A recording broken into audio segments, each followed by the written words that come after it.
styles. Can I ask you something? Do you really like working on Kane stuff? You really like busting people? Yeah. I bust frauds, I bust phonies. I love it. Have you ever busted anyone you know? Yeah, sure I did. Doesn't make any difference. See, in my business, you soon find out that everybody's capable of anything. Think of it, they've done it. Doesn't leave you much to believe in. Yeah, but think of the upside. It doesn't leave you too much to be disappointed in either.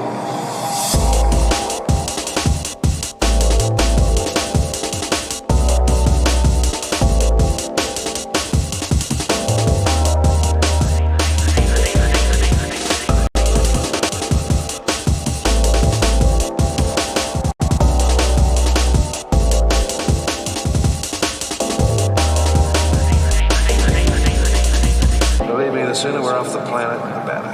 Now you sound like Kane.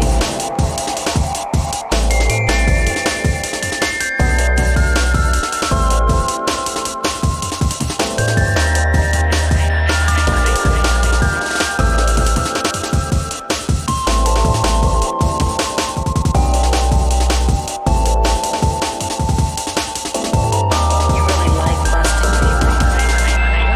I bust frauds, I bust phonies. I love it.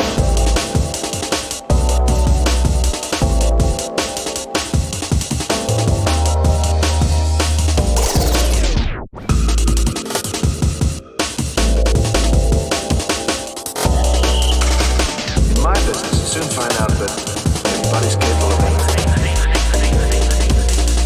You should think of it, they've done it.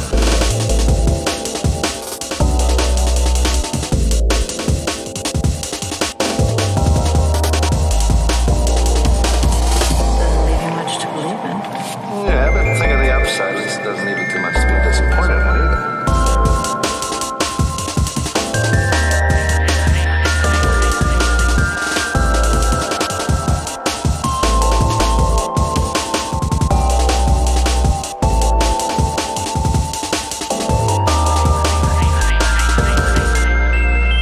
The sooner we're off the planet, the better. Now you sound like Kane. No, not me. You're the Kane lover. I just like being scared.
from our friend Rooks G, Cellular Genesis. Let's check it out. Let's check it out. First listen. Here we go.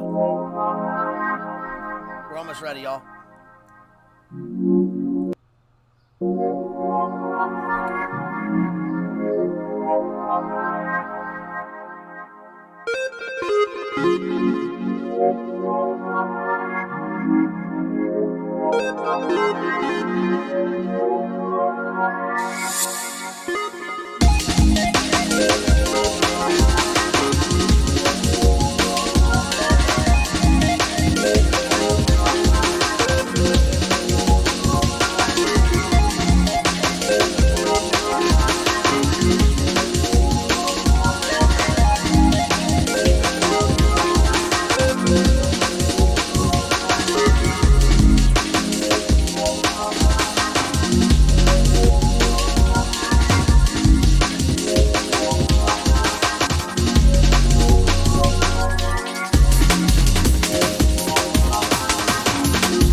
right, let's go. What's up, y'all?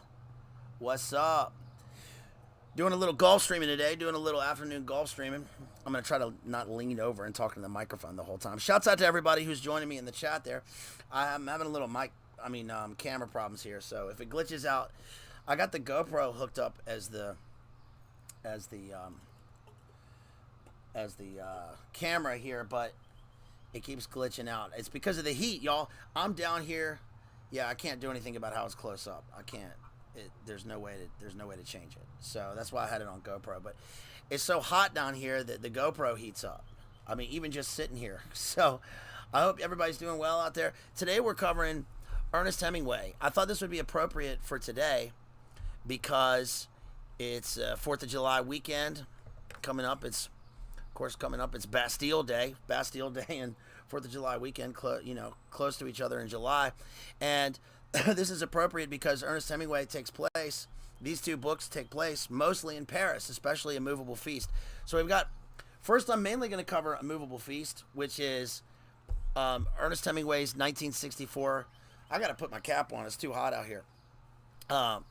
It's Ernest Hemingway's 1964 posthumous belles lettres, his autobiographical sort of memoir, but it reads like a novel, and this is my favorite. This is by far my favorite Hemingway book.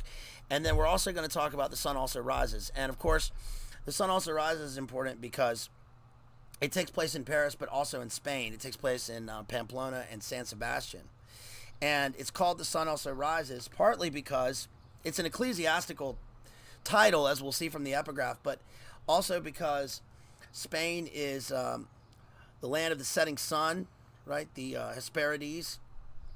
And so the sun also rises. And I think my take on these two books, especially on The Sun Also Rises, which is considered the modernist novel. It's published in 1926. Remember that the 20s is big.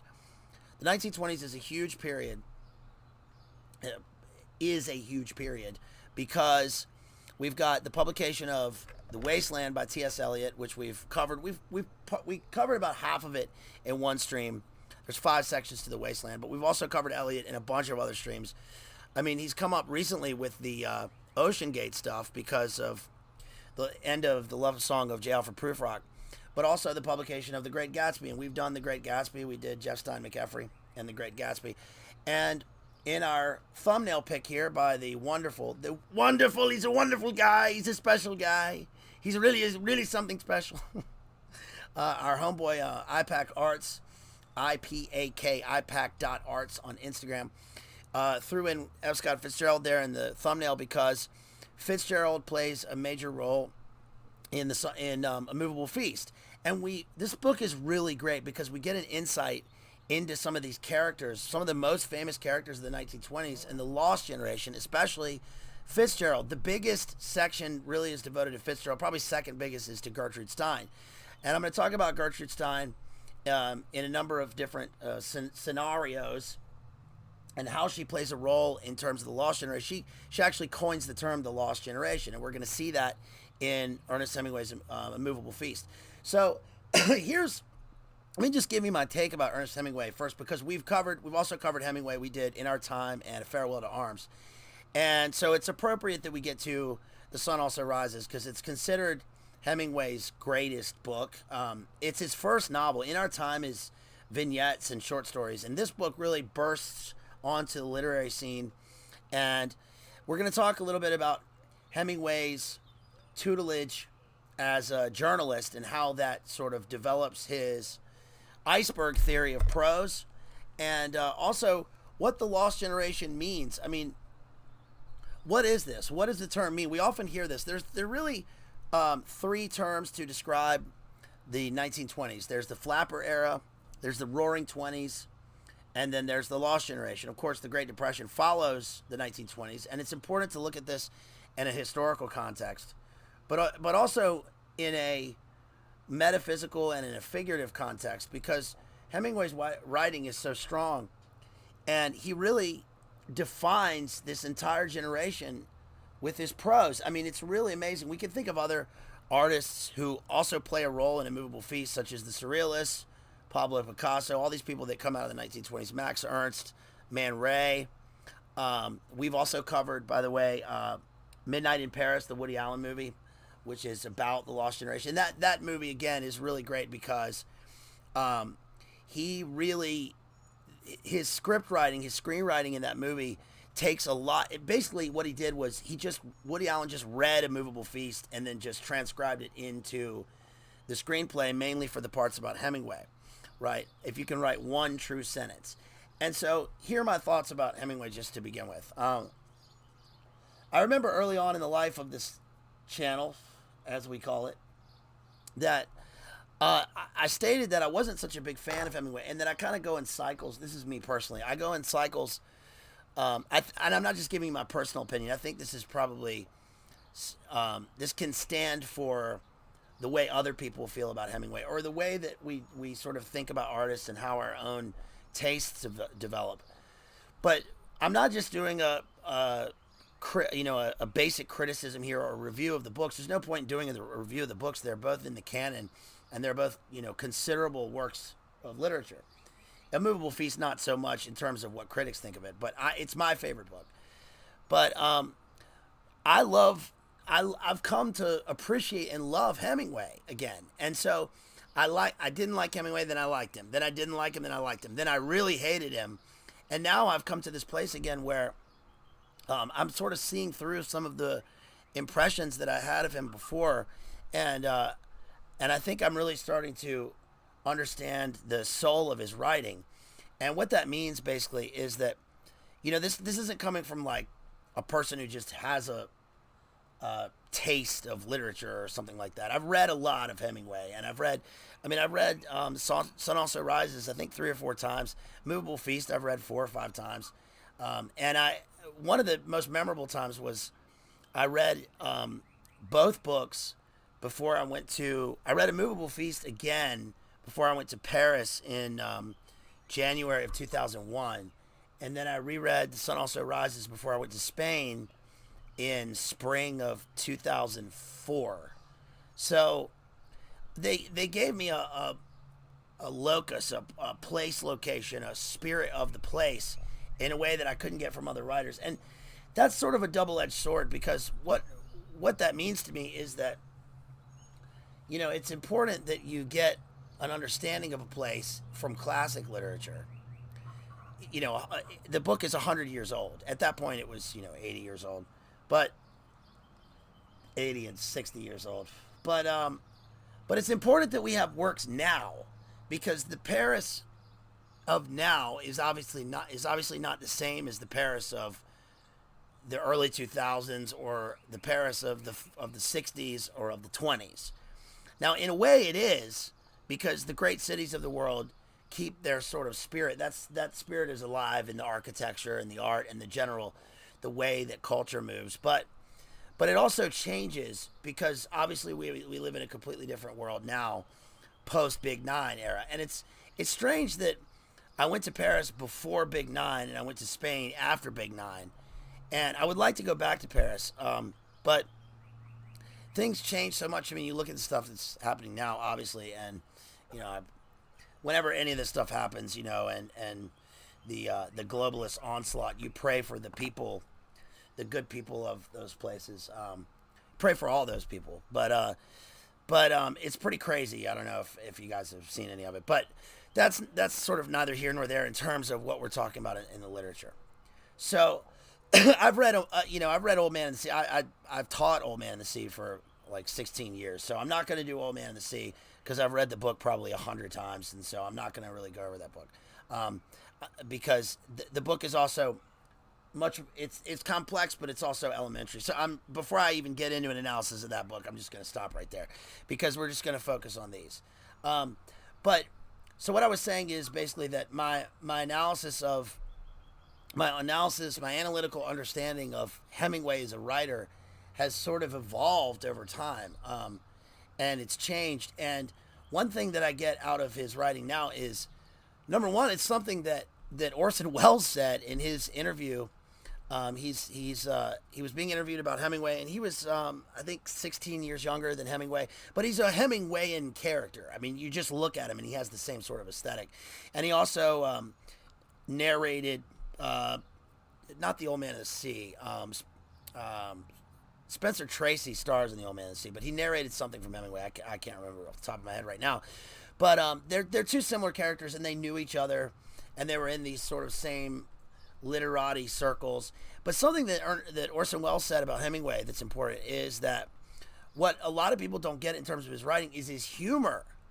That many people take him to be this serious writer, and he's he's full of ellipsis, and it's everything is not stated. It's about like, and of course he had his mental issues at the end of his life. We talked about him in the Mayo Clinic and how basically they what from our understanding, allegedly they destroyed his mind, and of course that's what happened to him at the end, which gives a whole different tint on the way that one understands Hemingway's life, because people tend to think of Hemingway as this man's man, this American man's man who went through the war and is a writer and is about like, stuffing your emotions way down inside and you never feel anything. And then at the end, the thing with the shotgun happened at the end of his life. Well, that may be a valid point. I mean, but super high res. Moldy says that's a super high res green screen. Yeah, it's a really nice green screen back here that I got here. No, I'm sweating. I'm sweating I'm sweating a lot. I don't want to use any epithets. I'm sweating a lot here, and I'm way down here on the Gulf, and actually I went to the Bayou yesterday. Spent about 3 hours on the Bayou, and then went out to the Gulf on a boat, and how Hemingwayan, right? And then we got a party to go to later on today, and I hope everybody, especially all the Americans in the audience, are having a great 4th of July long weekend. I love this country. I love it deeply, and especially love the South, and I love Virginia and Mississippi. But like I was on Boiler Room the other night, and I said, we got a lot of problems. Everywhere does, but it's a lot of those problems are from the top down, right? From the pyramid, and I could just play my friend Mick's voicemail that he left to me yesterday. Shouts out to Mick out there.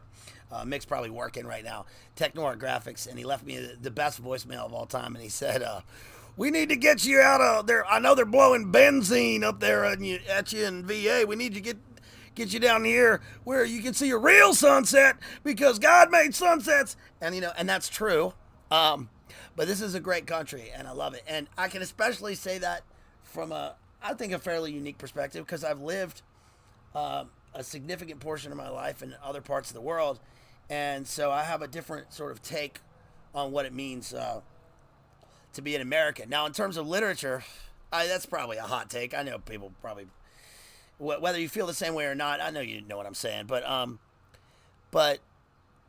American literature and the American canon is so completely dominant in terms of literature, especially since the advent of the modern era in 1901 with the death of Queen Victoria and the start of the modernist era, where at some point after that, the focus of culture and letters shifted across the Atlantic and became American dominated. And that's just true. That's just a fact. That's not good or bad. That's just the way it is. That doesn't mean that some of my favorite writers and poets are not from other places. My favorite poet of all time is French. So it just means that Hemingway played a major role in that. And I think it's important to understand that he did this as an expatriate. So he was an expat living with all these other people in Paris and in Spain. And A Moveable Feast is really going to focus on that. I'm going to get to it in a second, because he talks about, there are a bunch of different names mentioned in this book, including John Dos Passos, Ford Maddox Ford, James Joyce, Ezra Pound, Gertrude Stein, Pablo Picasso, Salvador Dali, Man Ray. Gershwin is not mentioned in the book, but he was part of those circles. William Carlos Williams is not mentioned in the book, but he was part of those circles. Wallace Stevens.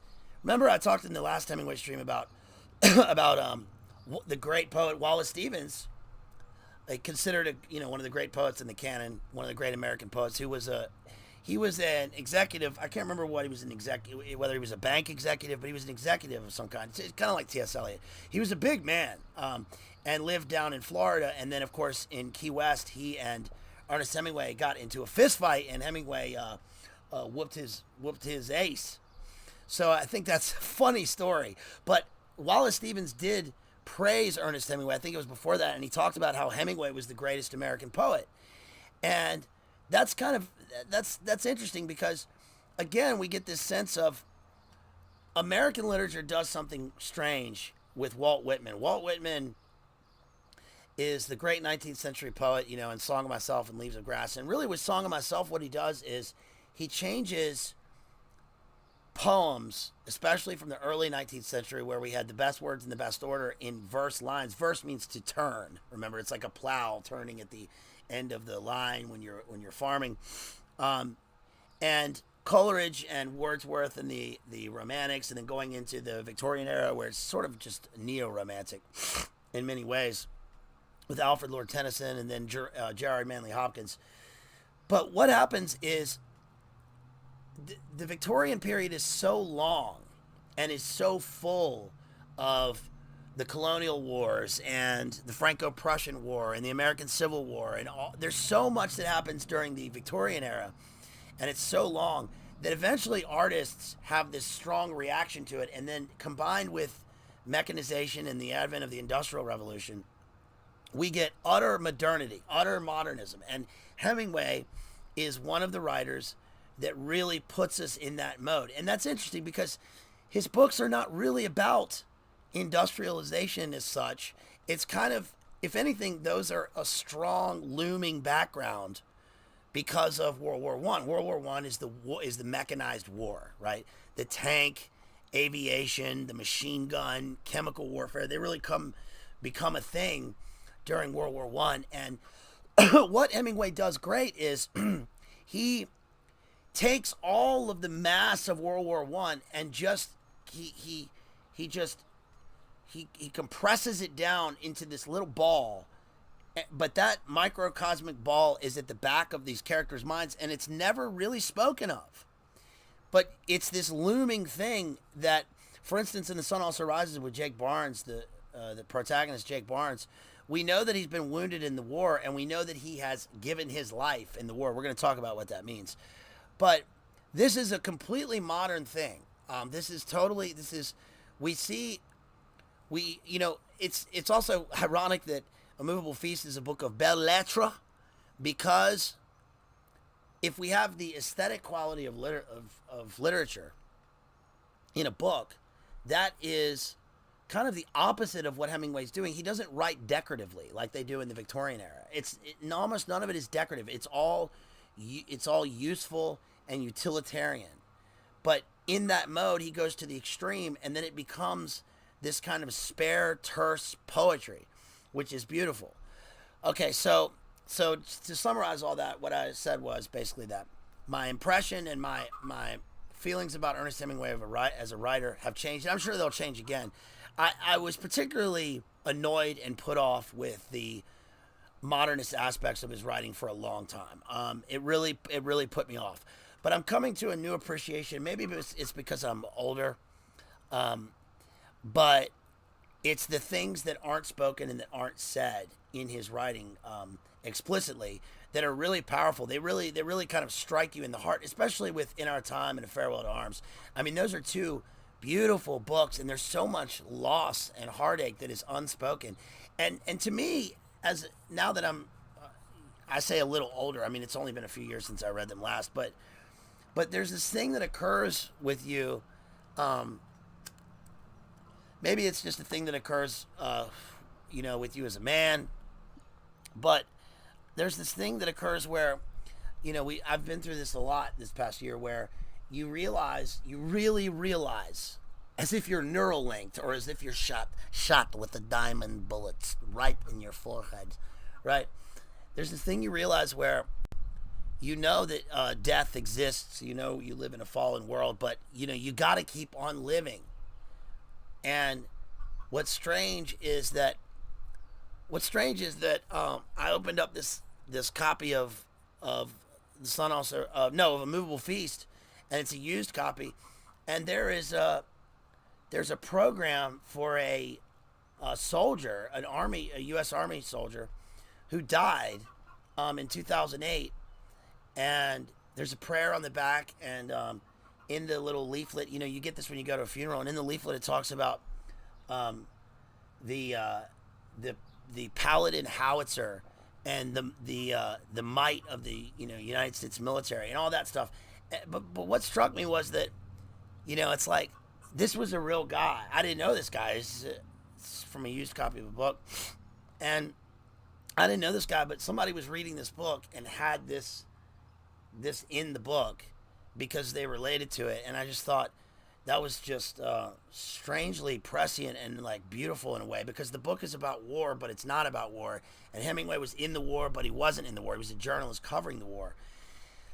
And we live in post-war on terror, and there's just something so heartbreaking about that, because that happened, and then this poor guy, rest in peace, is like got his funeral leaflet in here, the program for the funeral.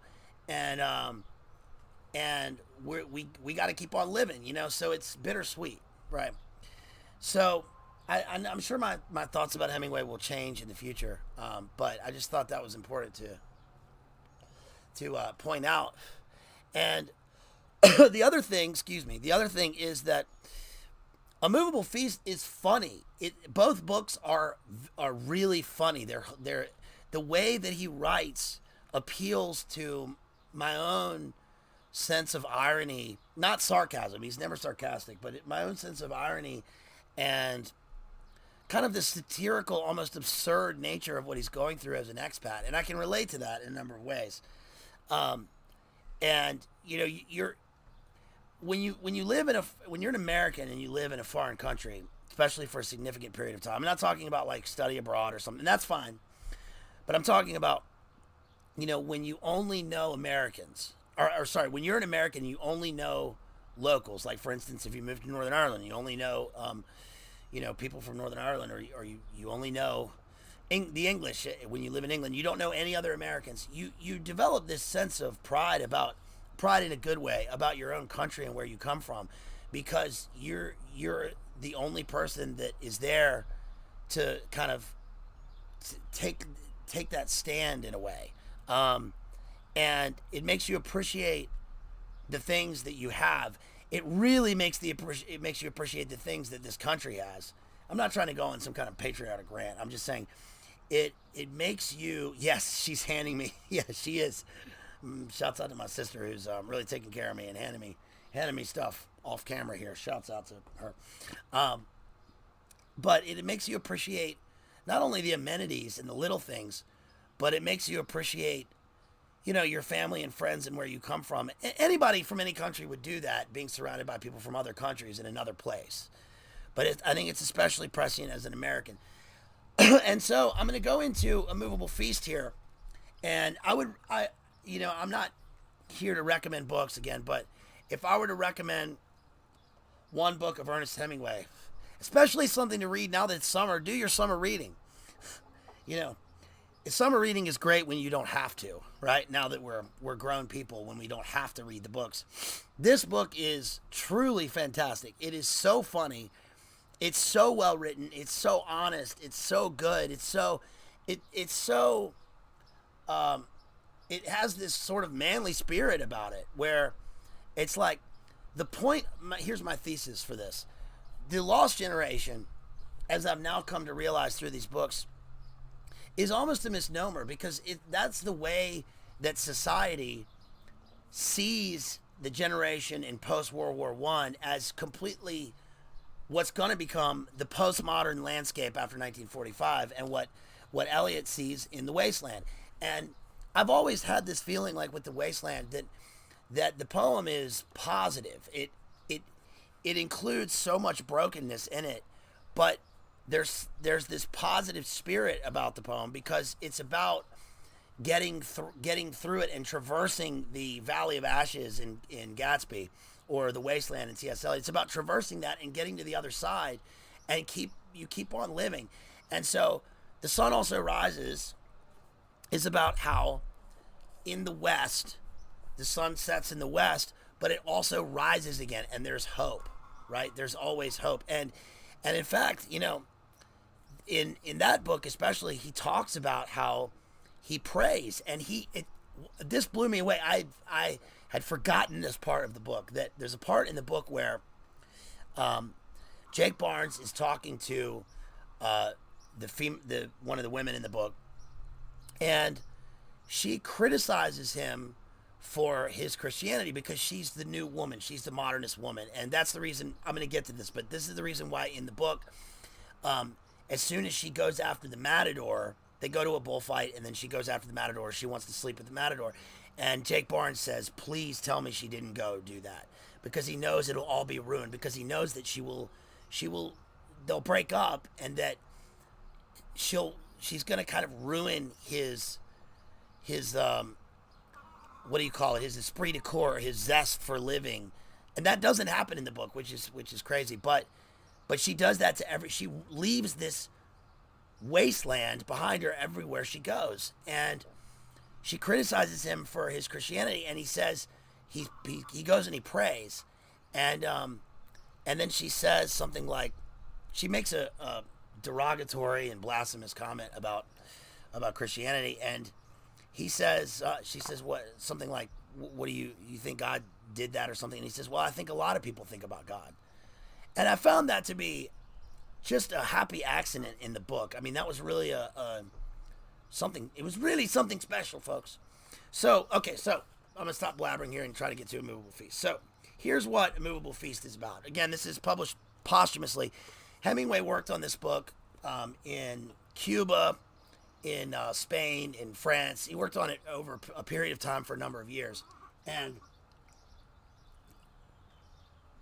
it is more of a memoir, or a belles lettres, or autobiographical work.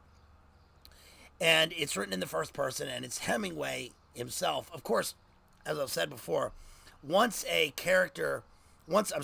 writer puts pen to page, or in Hemingway's case, pencil to paper, or fingers to typewriter, the character on the page becomes different than the author who's writing it.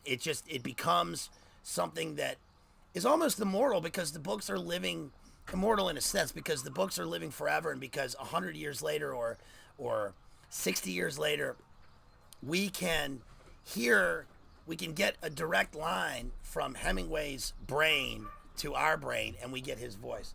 He's barking. We got dogs and that's the dog at the door. We got the dog banging on the door, y'all. What? That's just, what's his name? That's just yapping on a bone.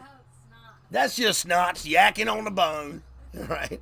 That's just snots yakking on a bone, y'all. And the chickens are in the yard, and it's so hot. It's so hot that I've been putting ice in a tray out in the chicken coop out there, so the chickens can stand on the ice. And I put the big industrial fan outside blowing on the chickens, because I'm worried about them getting hot. But you know what? Chickens have lasted as long as they have, so I think they'll be okay. All right. So the book was published posthumously, and the epigraph says, if you're lucky enough to have lived in Paris as a young man, then wherever you go for the rest of your life, it stays with you. For Paris is a movable feast. Okay? And let's start. He starts off by saying, then there was bad weather. That's the first sentence of the book. So, of course, he begins in medias res. He begins in the middle of the action, in the middle of the sentence. And, and so we are thrust into the landscape of this guy's life in a way where we immediately are drawn into the action of the narrative. He says, it would come in one day when the fall was over. We would have to shut the windows in the night against the rain, and the cold landscape would strip the leaves from the trees in the place Contrecarp. The leaves lay sodden in the rain, and the wind drove the rain against the big green autobus at the terminal, and the Cafés d'Amateur was crowded, and the windows misted over from the heat and the smoke inside. It was a sad, evilly run cafe, where the drunkards of the quarter crowded together, and I kept away from it because of the smell of dirty bodies and the sour smell of drunkenness. The men and the women who frequented the Amateur stayed drunk all the time, or all of the time they could afford it, mostly on wine, which they bought by the half liter or liter. That sentence is very Kerouac-esque. You can see exactly where Kerouac got his narrative structure from Hemingway. and kind of his voice. His voice informs Kerouac's. Y'all hush down there. That's the chickens making all that noise. Y'all probably can't hear them. Many strangely named aperitifs were advertised, but few people could afford them except as a foundation to build their wine drunks on. The women drunkards were called poivrat, which meant female rummies. Now, I read that first paragraph because one thing that Hemingway does in his syntax is he builds us in. He brings us in with this sort of almost biblical syntax in which he builds the narrative. We get lots of prepositions and lots of ands, lots of conjunctions, and it becomes this flowing narrative. And as I was saying about Walt Whitman earlier, before I went into some other tangent, Walt Whitman does this interesting thing in the 19th century where, with Song of Myself, I'm large, I contain multitudes. What he does is he turns the line of verse into long, almost Old Testament-esque biblical lines of verse. They're long because they're showing the length and breadth of the American continent, which is supposed to be sort of symbol and simulacra, right? It's almost macrocosmic of the way that Americans, especially in the sort of pioneer spirit, feel about going west. Go west, young man. About the conquering of the whole country, and also about the large size of our personalities, right?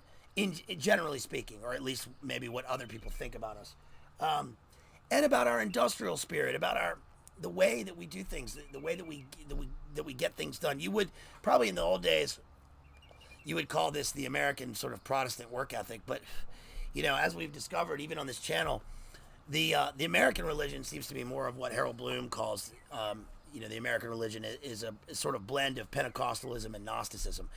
But even with that, it's like Hemingway is writing in the voice of a pure American abroad, and the length and the size of the sentences are something that are in an American voice. Thank you for dropping those links there to my homeboy Jethro out there. You guys, please support me if you want. You can support me with the links that Jethro just put in the live chat, or they're in the video description. Support me in a number of ways. Make sure you like and share the stream. And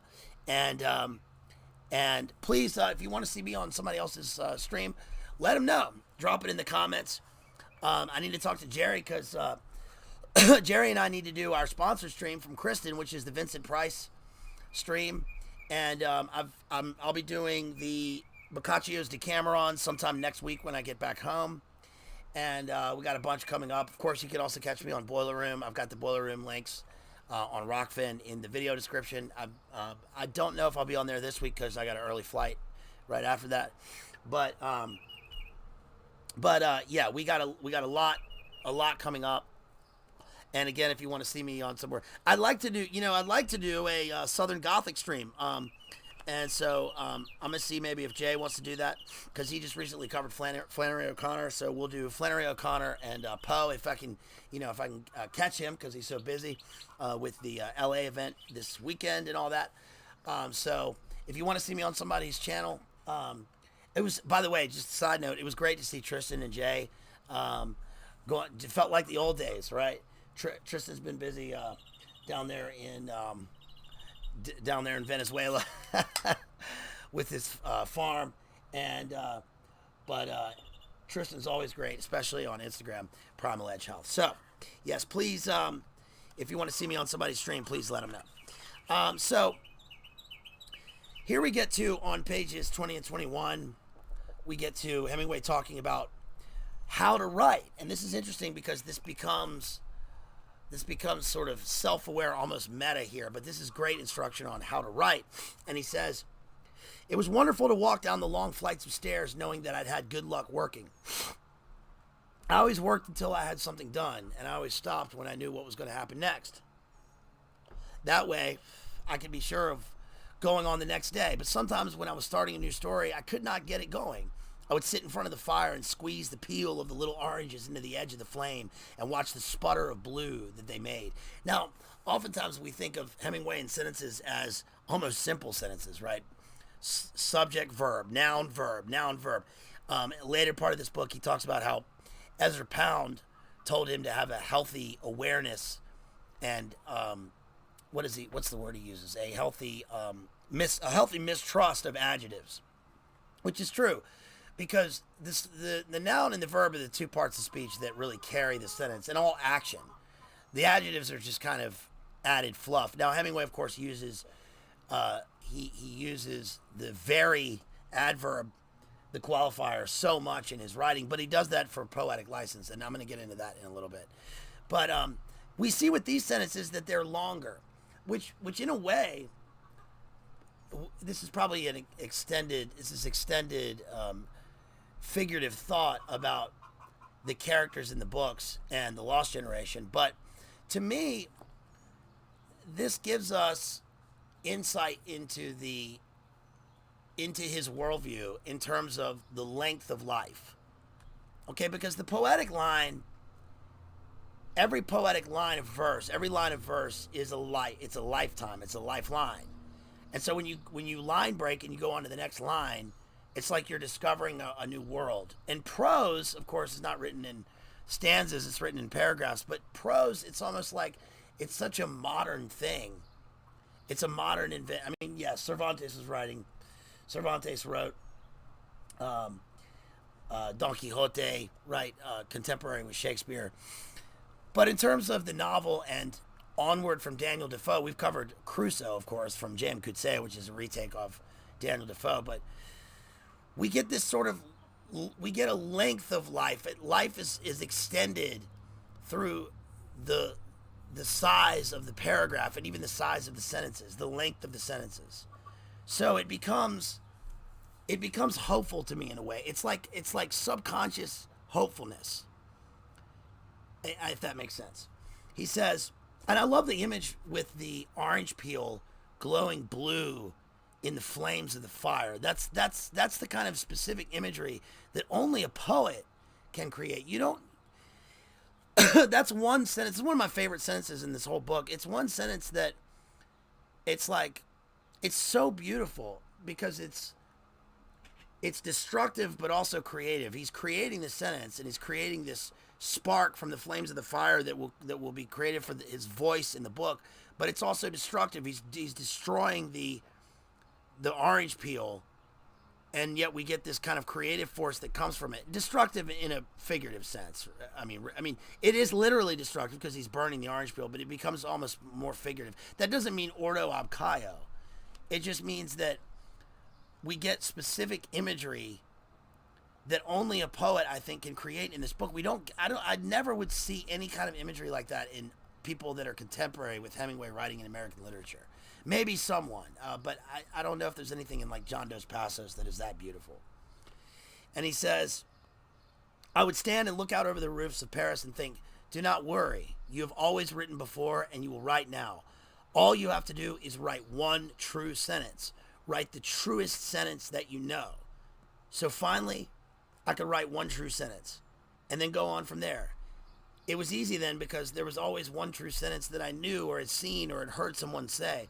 If I started to write elaborately or like someone introducing or presenting something, I found that I could cut that scroll work or ornament out and throw it away and start with the first true simple declarative sentence that I'd written. Up in that room, I decided I would write one story about each thing that I knew about. I was trying to do this all the time I was writing, and it was good and severe discipline. Do you understand? Do you even understand?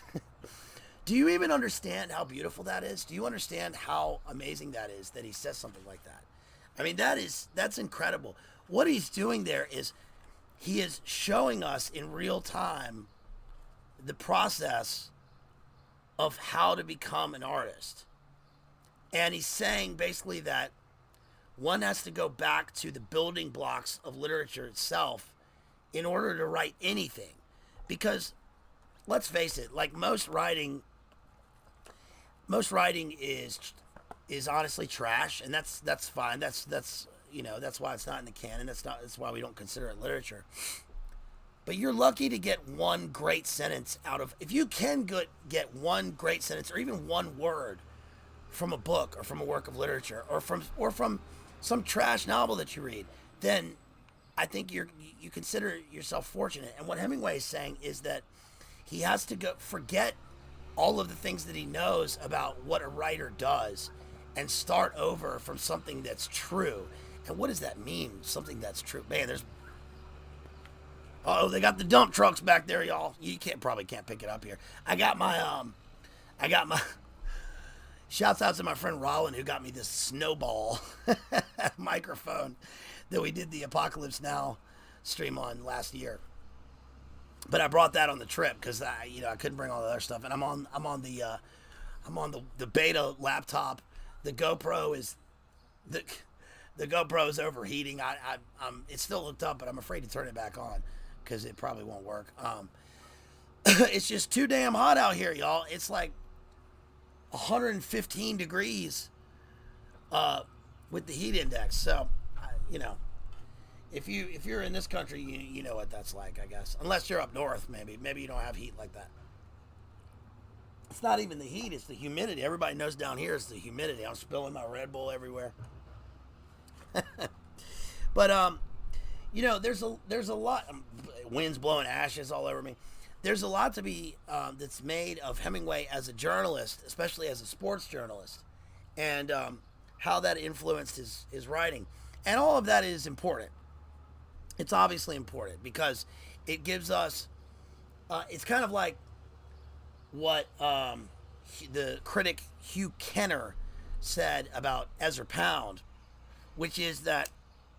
About William Carlos Williams, which is that William Carlos Williams, who was with Hemingway and them in the 1920s in Paris, but he ended up going back to Paterson, New Jersey, and he ran his he was a GP. He ran his clinic as a family doctor. He was a baby doctor, and being a doctor for William Carlos Williams in the 1920s, in the early part of the 20th century, allowed him to get a sense of specificity about language and words and observations that one could not get from just reading late Victorian literature. In other words, if you were just reading late Victorian literature and you became a writer, then you would write in the style that they did, which was essentially like the iambic pentameter verse line.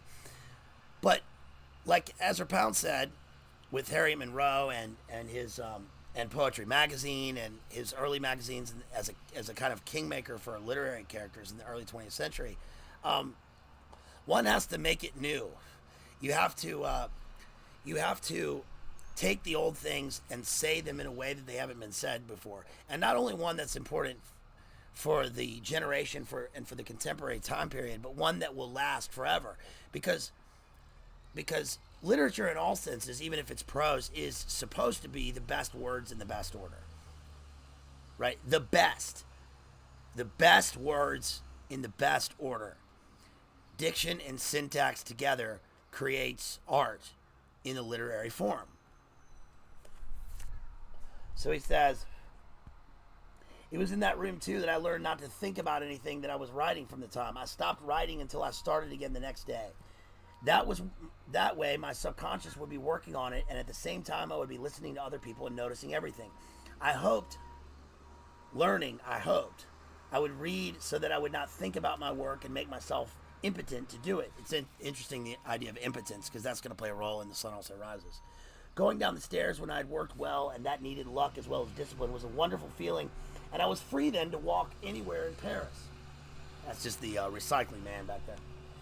If I walked down by different streets to the Jardin de Luxembourg in the afternoon, I could walk through the gardens and then go to the Musée where the great paintings were that have now mostly been transferred to the Louvre and the Jean de Paume.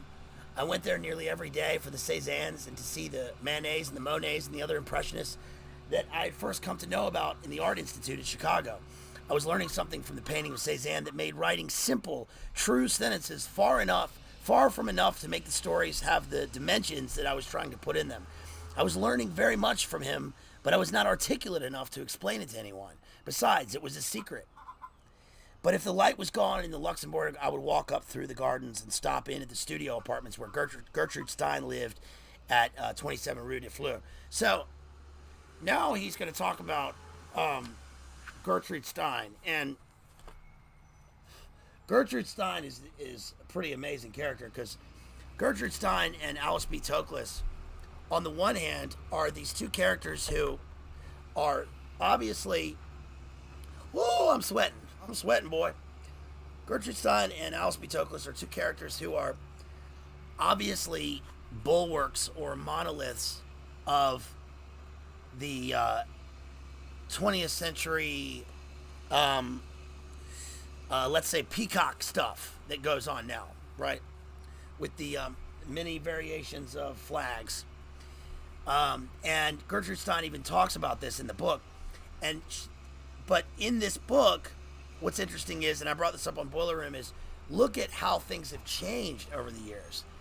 Look at how far things have gone, and she sort of predicts this in the book. There's one part where he goes to her salon, and they are talking, and let's see. He says, I didn't want to argue that, although I thought that I lived in a world as it was, and there were all kinds of people in it. I tried to understand them, although some of them I could not like and some I still hated. But what about the old man with beautiful manners and a great name who came to the hospital in Italy and brought me a bottle of Marsala or Campari and behaved perfectly? And then one day I would have to tell the nurse never to let that man into the room again, I asked.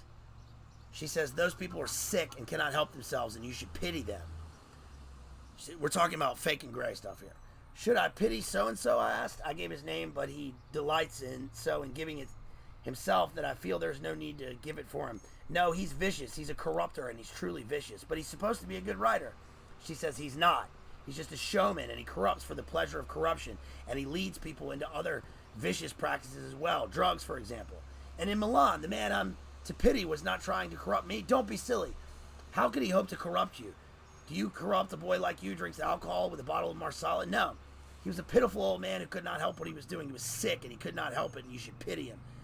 I did at the time, I said, but I was disappointed because he had such beautiful manners. She's talking here also about artists and artwork and what makes great art. She's a great one for talking about art and what makes great art. I'm gonna have to thank you so much. Thanks. I got my sunglasses. Thank you. So,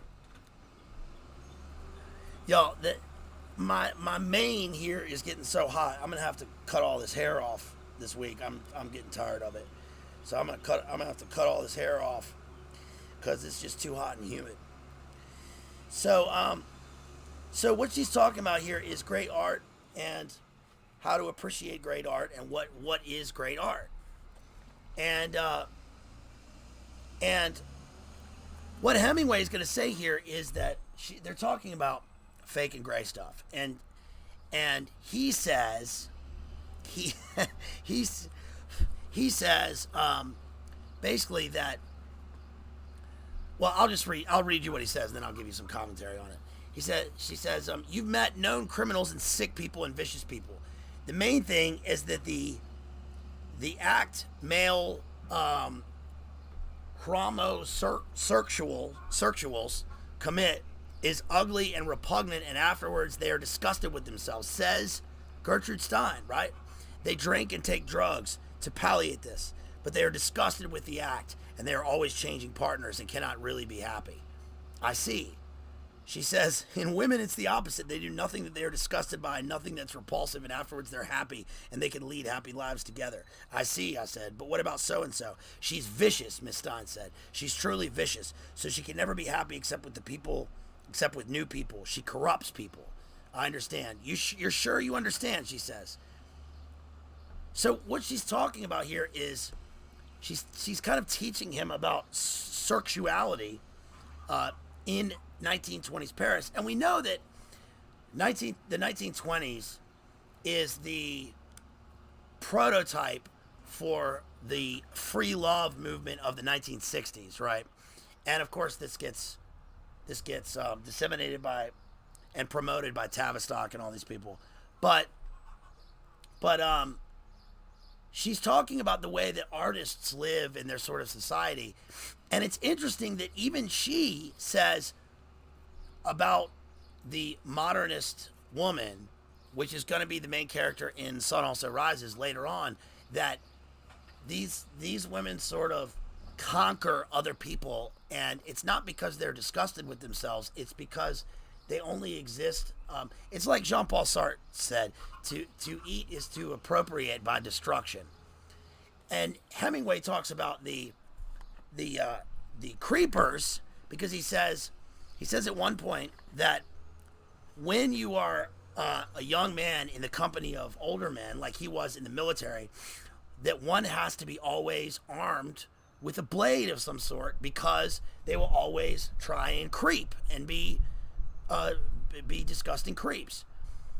And then she says to him, "Yeah, but that's because you were surrounded by drug addicts and filth and perverts and creepers. But here it's slightly different, but it's still pretty much the same." So it's interesting that we get this in a book written in the 1960s about the 1920s, because guess who actually appears in this book later on? You'll never believe who appears. There's a chapter in the book called The Devil's Disciple. Ford Madox Ford and the Devil's Disciple. Can you guess in the night? Listen, Dugan bucks to you. You get many summer bucks. You get many golf coin, Dugan coin, or whatever. If you can guess who is the Devil's Disciple in the 1920s in Paris that he actually comes across. I had forgotten this. But as soon as I read the chapter title, I remembered, because I remembered reading it for the first time and how I thought about the book Diary of a Drug Fiend, which was also published in the early 1920s. So contemporary with him, contemporary with Hemingway, contemporary with his work. We have a book by somebody that we've covered quite a bit on this channel. I'll give you a hint. Yes, Joseph T. gets it. Shouts out to Joseph T. You get it out there. It's Al Crowley appears in this book, in A Moveable Feast. And so what happens is, at this point in the book, Hemingway is with somebody else, and he's with Ford Madox Ford, one of the other great American expat writers. And they're sitting there talking, and he's talking about how Ford Madox Ford is this kind of larger character, larger than life, also physically larger. And he has he's got this kind of almost Bismarckian walrus mustache. And they see a dude walk by in a cape. Maybe this was the inspiration for that episode in Seinfeld. Remember where they saw, and that ended up being Larry David walking by in a cape. They said, "There goes a man in a cape." I bet you this was the inspiration for that. They see a dude walk by in a cape, and he says, "Who's that man in the cape?" He just kind of walks by. And then later, at the end of the chapter, it says, "I'm glad you're interested," Ford said. "I'll have a brandy and water with you before I go back." After Ford left, it was dark, and I walked over to the kiosk and bought a Paris Sport Complete, the final edition of the afternoon racing paper with the results at Tuiles, and the line on the next day's meeting at, I don't know this place. The waiter, Emile, who had replaced Jean on duty, came to the table to see the results of the last race. A great friend of mine who rarely came down to the Lilas came over to the table and sat down. And just then, as my friend was ordering a drink from Emile, the gaunt man in the cape with the tall woman passed us on the sidewalk. His glance drifted toward the table and then away. "That's Hilaire Belloc," I said to my friend. "Ford was here this afternoon and cut him dead." "Don't be a silly ass," my friend said. "That's Aleister Crowley, the diabolist. He's supposed to be the wickedest man in the world." "Sorry," I said. So Hemingway comes across Al Crowley walking down the street in Paris with a tall scarlet woman. I don't know who this was. I guess this wasn't Olga Rudge. No, Olga Rudge was with Ezra Pound, but she was also tied in with that. I guess it was. I don't know. I can't remember who this would be. I would have to go back and look at my books, which aren't here with me. But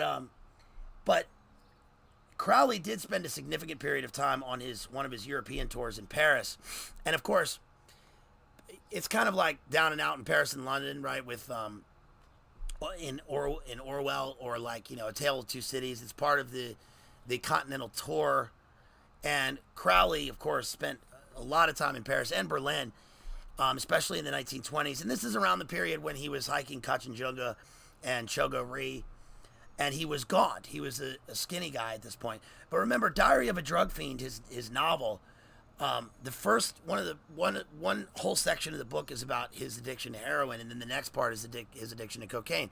When he later went to Cefalù in Sicily, remember he was doing speedballs and all this. But shouts out to Jay also, who pointed out to me that Hilaire Belloc, of course, is a Roman Catholic apologist.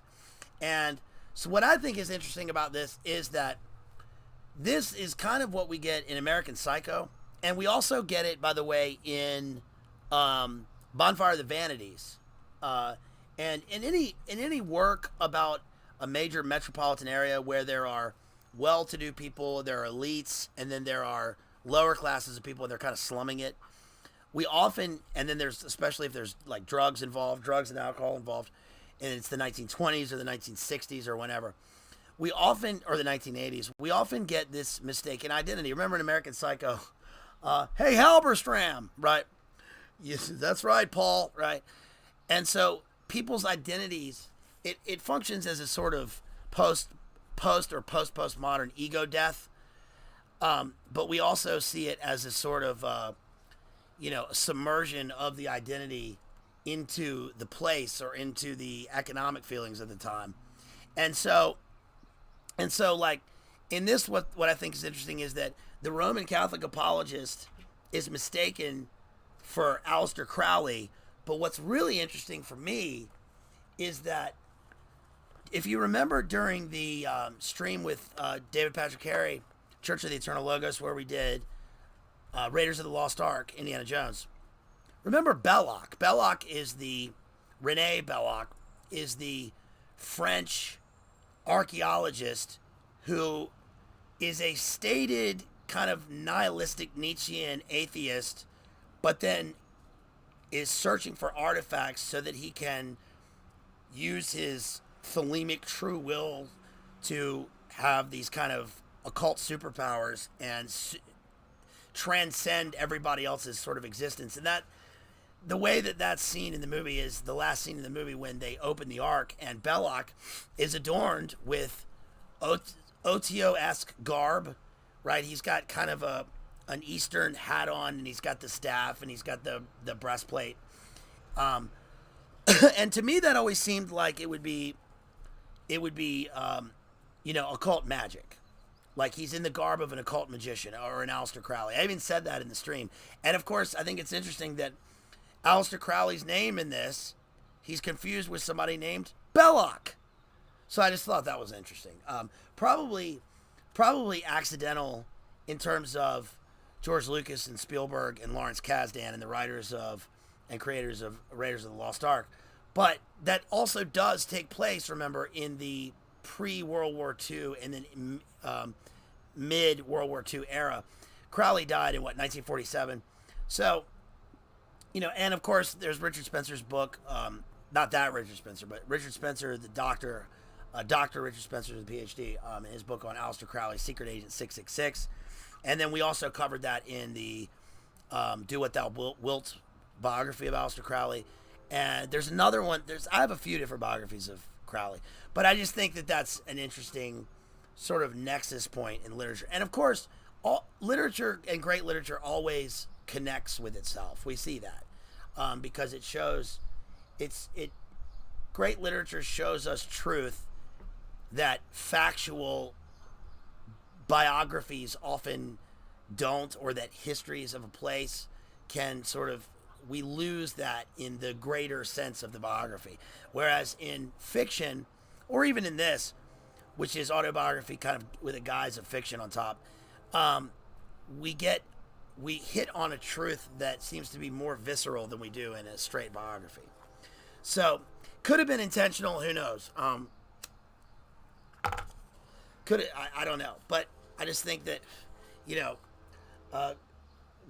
God's all-encompassing omnipresence and providence and design shows us how things relate all the time. This is probably shows that I'm some kind of starseed, but yesterday after we got out of the sun, I looked at my arms and I was like, when did I get so many freckles? And my first thought was that the freckles on my arm now resemble the NASA pictures of the night sky, like with the stars. Like there's like a weird synchro with that, because of course, you know, human beings and biology and nature is always a design that is reprinted in very, like the way that human beings even create cars, right, is supposed to resemble human biology. So there's this design in nature. Of course, my friend Luke sent this out the other day. He said, I forgot who said this, but nature's circumference is everywhere and nature's center is nowhere. Well, nature's center is God, of course. But I just think that's interesting, the way that things sort of converge. But anyway, and I guess moles would be planets, right? Planets or solar systems. I don't know. Anyway, so going back to, there's a part about Aldous Huxley in here, which is interesting, on pages 32 and, let's see, yeah, 32A and B. Hemingway is talking about various other writers and how he likes D.H. Lawrence and Aldous Huxley. Remember, this is supposed to be this is about the 1920s. He says, page 32A in this book, he says, to keep my mind off writing sometimes after I'd worked, I would read writers who were writing then, such as Aldous Huxley, D.H. Lawrence, or any who had books published that I could get from Sylvia Beach's library or find along the quay. Sylvia Beach owned Shakespeare and Company, which is still there in Paris. It's one of the great bookstores in the world. If you go to Paris, go to Shakespeare and Company. It's kind of like going to City Lights bookstore in San Francisco, which is I'm sure not the same now. I went there in 2000. It's one of the best bookstores. My favorite bookstore in the world is probably the Strand bookstore in Manhattan. But he says, Gertrude Stein says, Huxley is a dead man. Why do you want to read a dead man? Can't you see he is dead? So she means that figuratively, that he's a dead man because of what he's writing. I could not see then that he was a dead man, and I'd said that his books amused me and kept me from thinking. You should only read what is truly good or what is frankly bad. Great advice. Like, do you understand? Do you understand how great advice that is? To read things that are truly great or frankly bad? I read bad literature all the time, purposefully. It's kind of like the way that Rimbaud read classic children's literature. It's not adult, but it's written in a childish and a simplistic style, but it gives you truth that you can use if you're a writer, for your own writing. Or it can give you an understanding of the world with a different paradigm that will play into your paradigm later, if that makes any sense. It's kind of like, you know, if you like a certain type of music, you listen to something that's completely disparate from your own normal taste. And reading truly good books all winter and all last winter, and I'll read them next winter, and I don't like frankly bad books. Why do you read this trash? It's inflated trash, Hemingway, by a dead man. I like to see what they're writing, I said, and it keeps my mind off me doing it.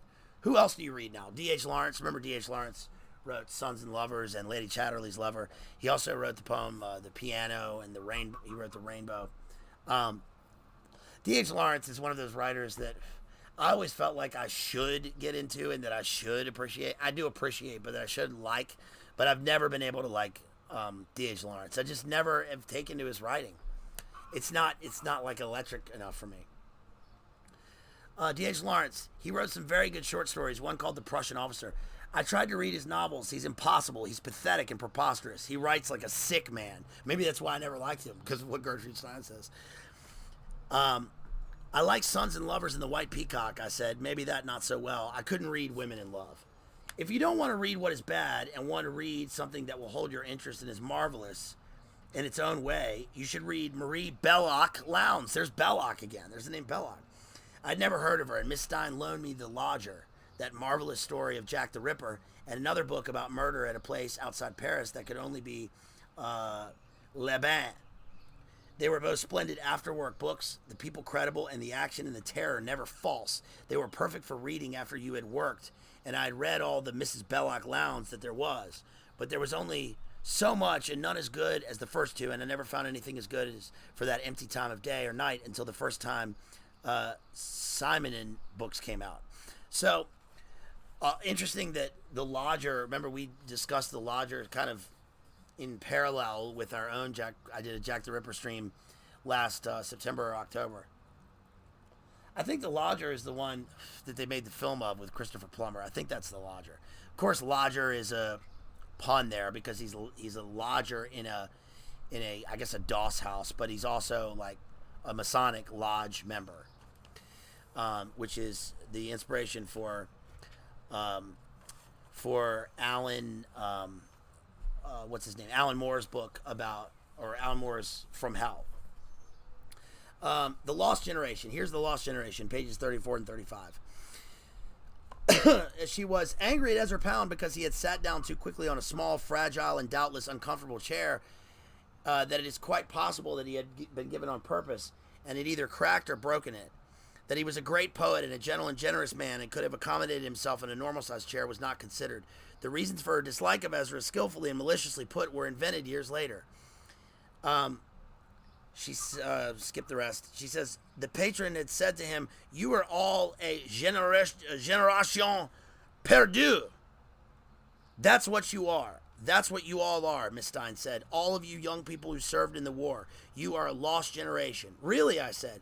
You are, she insisted. You have no respect for anything. You drink yourselves to death. Was the young mechanic drunk, I asked. Of course not. Have you ever seen me drunk? No, but your friends are drunk. I've been drunk, I said, but I don't come here drunk. The boy's patron was probably drunk by 11 o'clock in the morning. That's why he makes such lovely phrases. Don't argue with me, Hemingway, Miss Stein said. It does no good at all. You're all a lost generation, exactly as the garage keeper said. Now, this is obviously because of the war and because of the traumatic nature of the war, right? Hemingway writes some great stories about this. And for the best example of that, you should go back and read In Our Time. Or some of what he later says about the Spanish Civil War. Like when he goes down for breakfast. In the short story, he goes down for breakfast and he sees there's a woman sweeping and a guy gets blown away like by a howitzer in the street. And the woman just keeps on sweeping. And that's what I mean by the fact that Hemingway does this thing where he's seen all this stuff. They've all gone through all this stuff. They were all in the war. They all did all this stuff. And they've been engulfed in a Wilfred Owen sea of green vaporous mustard gas, and they've inhaled the gas, and they've drowned in their own blood, and they've seen their friends sticky with with chlorine gas, and so that they walk out of the trench, and then they later die from it because it's sticking on their clothes, and they get trench foot and trench mouth, and there's rats and there's carcasses in the trenches, and it's just a sea of blood and guts and destruction and despair and pain, and yet they go on, right? They go on, and the sun also rises. So it's interesting how the Lost Generation actually becomes a generation about resilience, because it's also intra-war, right? It's between two wars. Please like and share the stream, you guys, and please consider supporting me if you see those links up there. We get a considerable section of the book on Ezra Pound, and there's also another section on there's a reference to Horace I thought I would bring up on pages 116 and 117. Ezra founded something called Bel Esprit with Miss Natalie Barney, who was a rich American woman and a patroness of the arts. Miss Barney had been a friend of Rémy de Gourmont, who was before my time, and she had a salon at her house on regular dates and a small Greek temple in her garden. Many American and French women with money enough had salons and figured very early that they were excellent places for me to stay away from, but Miss Barney, I believe, was the only one who had a small Greek temple in her garden. Ezra showed me the brochure for Bel Esprit, and Miss Barney had allowed me to use the small Greek temple in the brochure. The idea of Bel Esprit was that we would all contribute a part of whatever we earned to provide a fund to get Mr. Eliot out of the bank. That's T.S. Eliot, because he was working in Lloyd's Bank. so he would have money to write poetry. This seemed like a good idea to me, and after we had got Mr. Eliot out of the bank, Ezra figured we would go right straight along and fix up everybody. So Ezra Pound is a kingmaker, you see, because I have the facsimiles from his editing of The Wasteland, and they're amazing. Ezra Pound is the great poetic teacher. El Miglio Fabro, Eliot says. The master teacher. It says, I mix things up a little by always referring to Eliot as Major Eliot, pretending to confuse him with Major Douglas, an economist about whose ideas Ezra was very enthusiastic. Of course, we know Ezra Pound was very enthusiastic about the economy. Remember the radios addresses that he sent during the war from fascist Italy in Rapallo, and then when the American troops arrived, they locked him up in a cage because he was talking about the rhetorical figurative and the practice of usury. He discusses usury in the cantos. Which poem is that? Not The Return. I forget which canto it is, but he's talking about usura, fall down, vanity, fall down. And he's talking about how the rhetorical figurative is going to ruin the economic system. It's practiced by the elites. And so, of course, he's very interested in this, in criticizing it. He says, let's see. In such cases, I would explain to my friends that this was all beside the point. Either you had Bel Esprit or you did not have it. If you had it, you would subscribe to get the major out of the bank. If you didn't, it was too bad. Didn't they understand the significance of the small Greek temple? No, I thought so. Too bad, Mac. Keep your money. We wouldn't touch it. As a member of Bel Esprit, I campaigned energetically, and my happiest dreams in those days was of seeing Major stride out of the bank a free man. T.S. Eliot. So, in other words, they started a fund to be able to get T.S. Eliot out of working for the bank so he could focus full-time on writing poems. He says, I cannot remember how Bel Esprit was finally cracked up, but I think it had something to do with the publication of The Wasteland, which won the Major the Dial Award, and not long after, a lady of title backed a review for Eliot called The Criterion. I used to subscribe to The Criterion, and I got a bunch of copies at home. And Ezra and I did not have to worry about him anymore, because also T.S. Eliot went on to be an editor at Faber and Faber. The small Greek temple, I believe, is still in the garden. It was always a disappointment to me that we had not been able to get the major out of the bank by Bel Esprit alone, as in my dreams I had pictured him as coming perhaps to live in the small Greek temple, and that maybe I could go with Ezra when we would drop in to crown him with laurel. So the crowning with laurel is the traditional Greek idea of that Horace, the poet Horace, talks about, of crown me with laurel because I am a poet. The poets are up there with the kings and emperors, right? Or as, who was it, W.H. Auden or Yeats that said they were the unacknowledged legislators of the world. Of course, Yeats is interesting because Yeats went on to serve in the Irish Parliament, and he was a poet. And then, so he's got a major section of the book dedicated to, or discussing F. Scott Fitzgerald. And what's interesting about this book is that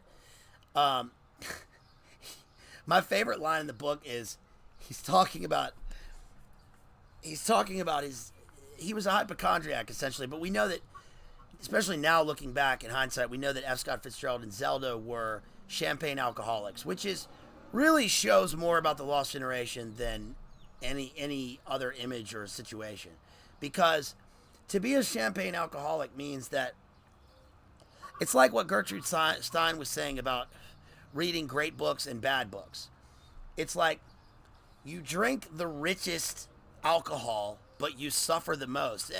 Any grown person in here knows that a champagne hangover is the worst. And to be a champagne alcoholic means that you are living the jazz era, the jazz age, and you are going to all these Gatsby parties, but you are also suffering the most because the bubbles are causing you the most pain when imbibed in gratuitous amounts. And so he talks about how essentially Fitzgerald is dying in front of his eyes, and he kind of wears this death mask. He says at one point he's got this great passage He says, this is so good. He says, let me find it here. This is page 153 in this book. It's in the chapter Scott Fitzgerald. And he says here, as he sat there at the bar holding the glass of champagne, the skin seemed to tighten over his face until all the puffiness was gone. And then it drew tighter until the face was like a death's head. The eyes sank and began to look dead, and the lips were drawn tight, and the color left the face so that it was the color of used candle wax. This was not my imagination. His face became a true death's head or death mask in front of my eyes. It becomes a Totenkopf, almost a John Donne death mask. This reminds me of what was I going to say? This reminds me of what David Icke said about when he was backstage and watching the head, we'll call him Head Teeth, the ex-prime minister of Great Britain, and all of a sudden he turned to me and his eyes were scanning me, and he turned into a 7-foot reptile right in front of me. He sees Fitzgerald in the way, you notice at the end of the book and the beginning of the book are sort of coalescing here, and he's learning how to be an artist because he notices that this man is living and he's creating great art, but he almost sees death in the midst of him, and that he is going to die young. Fitzgerald died young, and then he realizes, of course, that Zelda Fitzgerald has been awful to him. She'd been cucking him the whole time. But there's a great part in this where it talks about, but Scott explained that congestion of the lungs, page 163, had only appeared in Europe recently, and that my father could not possibly have known anything about it. This is because of the Great War, obviously. He also explained that diseases were different in different parts of America, and if my father had practiced medicine in New York instead of the Middle East, he would have known an entirely different gamut of diseases. He used the word gamut. I think that's so good. That is so funny that he points out this word, which is ridiculous, that Fitzgerald uses. It shows his hypochondriacal nature, and it also shows the Ezra Pound distrust of adjectives. Later on, his passage on love is beautiful. On page 204, when you have two people who love each other, are happy, and really good work is being done by one or both of them, people are drawn to them as surely as migrating birds are drawn at night to a powerful beacon. If the two people were as solidly constructed as the beacon, there would be little damage except to the birds.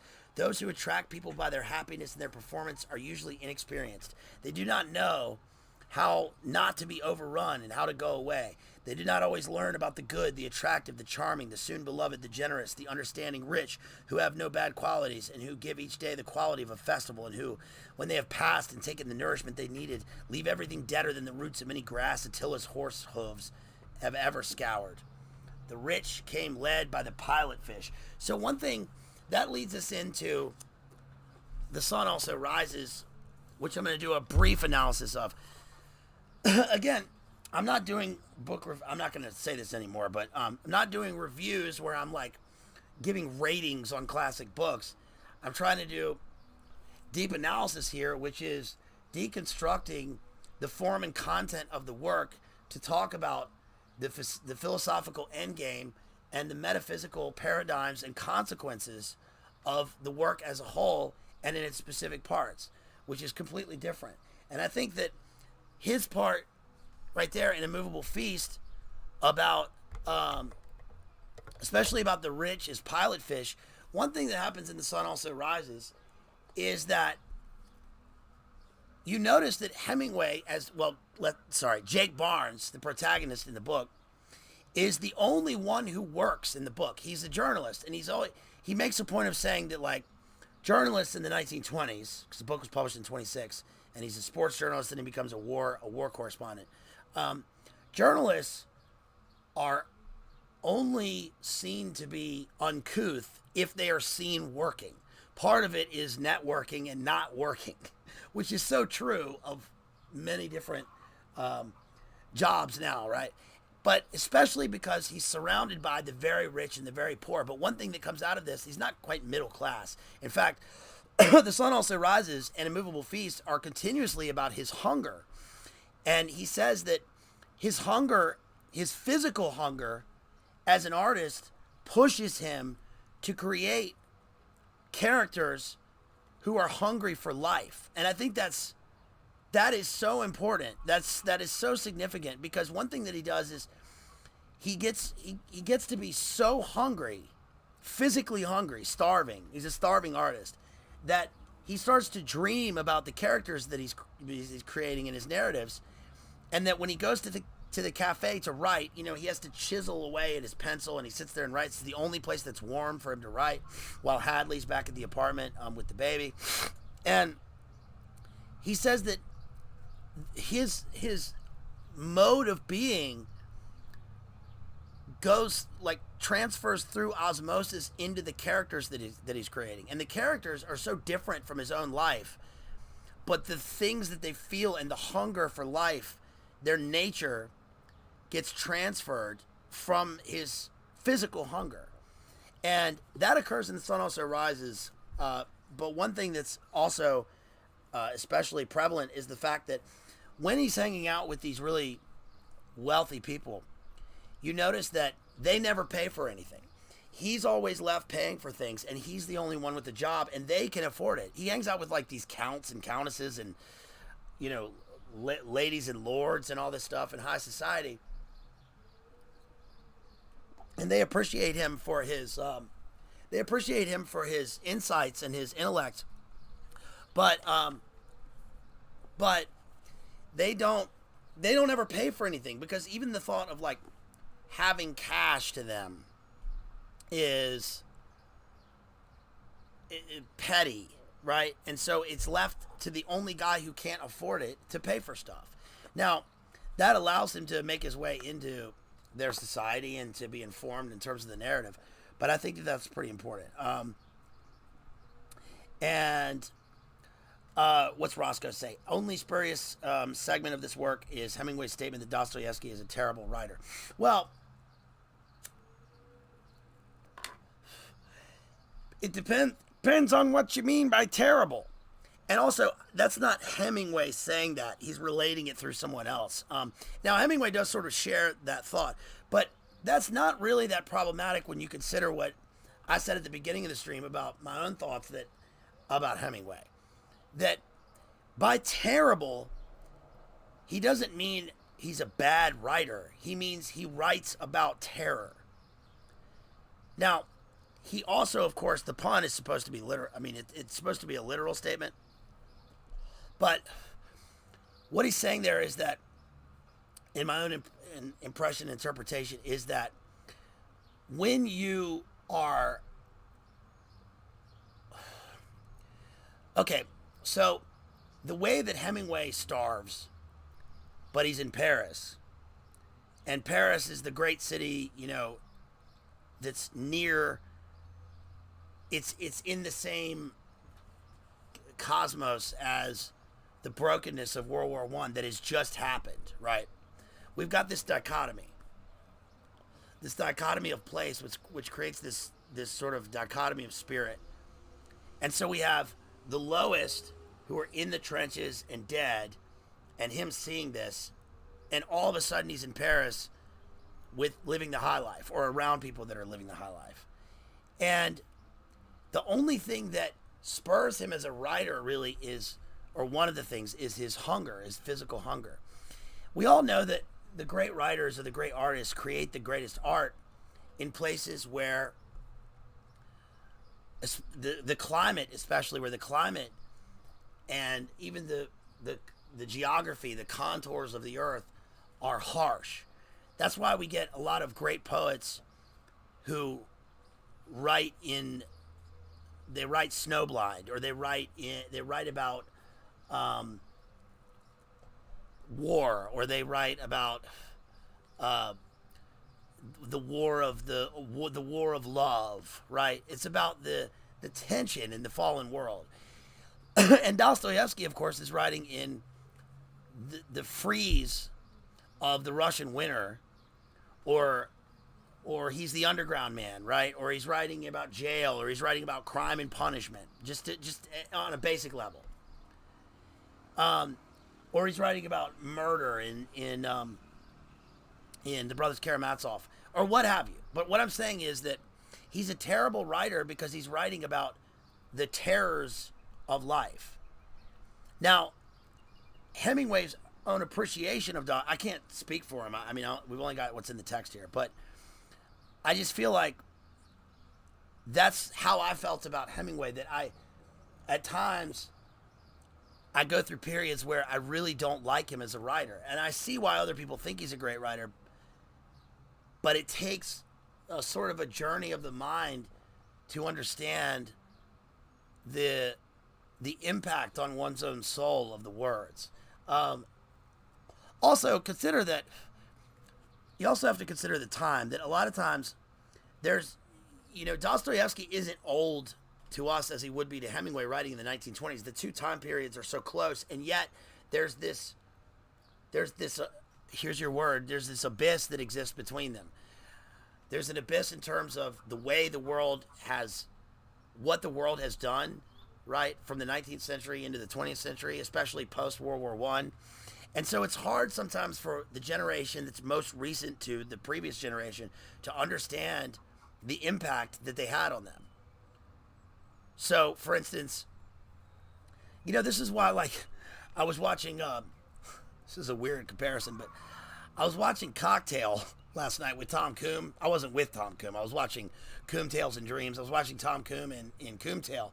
And one trope they always have in the 80s is that they always use 50s music in 80s movies. Do you notice that? Even I remember in the 80s, there's a big 50s fad.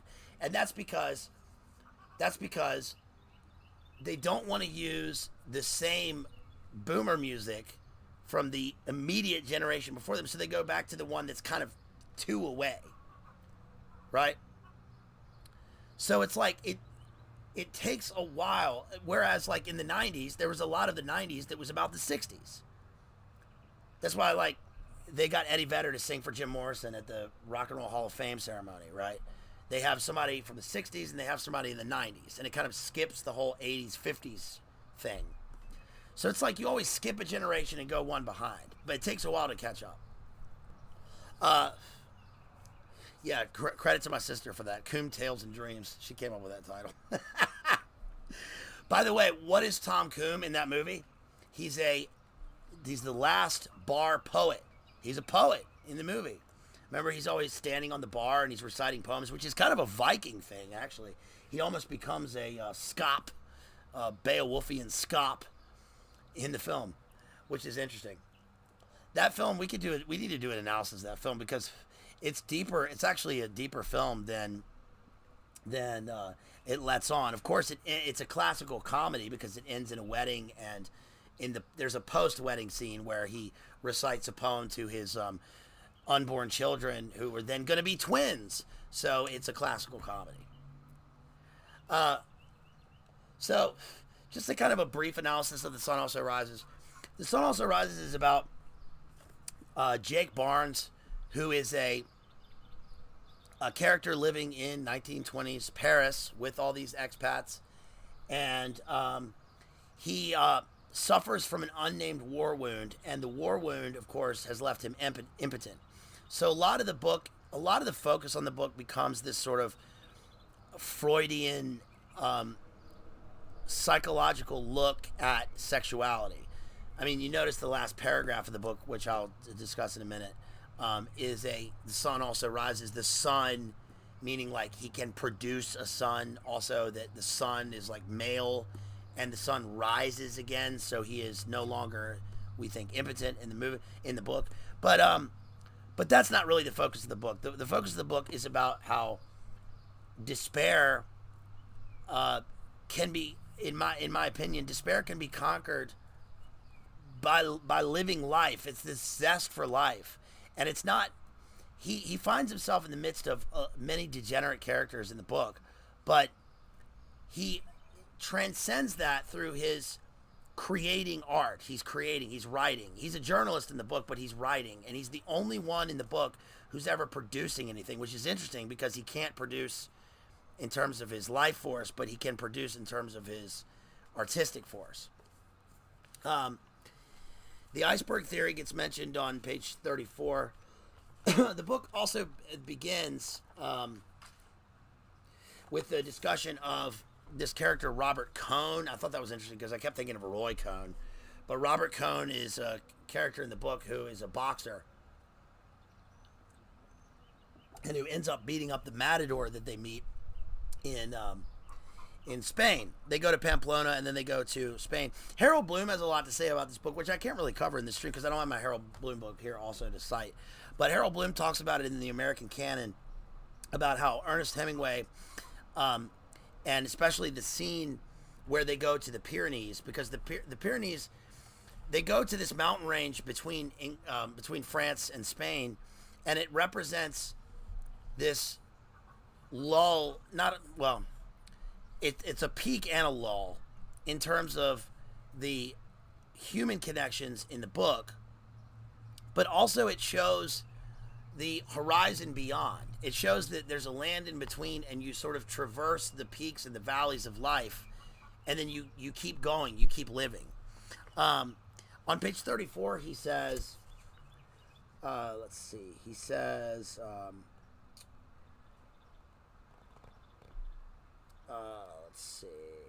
There was a light in the concierge's room, and I knocked on the door, and she gave me my mail. I wished her good night and went upstairs. There were 2 letters and some papers.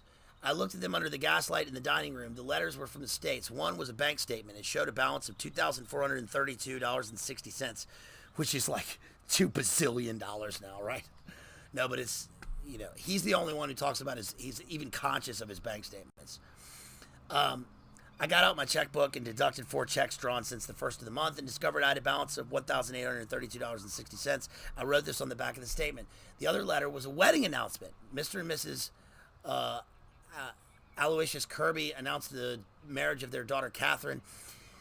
I knew neither the girl nor the man she was marrying. They must be circularizing the town. It was a funny name. I felt sure I could remember anybody with a name like Aloysius. It was a good Catholic name. There was a crown on the announcement, like Zizi, the Greek dude, and that count. The count was funny. He's a Catholic in the book, Jake Barnes is. Brett had a title too, Lady Ashley. To hell with Brett. To hell with you, Lady Ashley. Brett is his forlorn lover in the book. So what happens is Jake Barnes is in love with this lady. She's a literal lady named Brett. And she thwarts him continuously and their love affair because he is impotent. And so she goes off and conquers all these other men, and he's sort of left in the dust of the bull ring, because one of the major sequences in the book is he goes to Spain and he witnesses a bullfight. And of course, I mentioned at the beginning of the stream that I read this book before I went to Spain. I read it again, like this is like the second or third time I read it. I went to Spain in spring of 2004, and I'm so glad I did, because I got an insight into bullfighting in a Hemingwayan aesthetic that I when I saw this bullfight, I saw the great matador Javier Vasquez in the Plaza de Toros in Madrid, and it's one of the highlights of my life in terms of it was almost mystical that I watched this thing. It was crazy that I went to this plaza and saw this bullfight with this legendary bullfighter, and it was exactly the way that Hemingway described it. And it wasn't just that it was any bullfight. It was perfect in the way that he described it. I also saw imperfect bullfights, and so I witnessed this sort of range of how the audience reacts and the art of it. And I know I was an amateur watching it, but it was a crazy experience.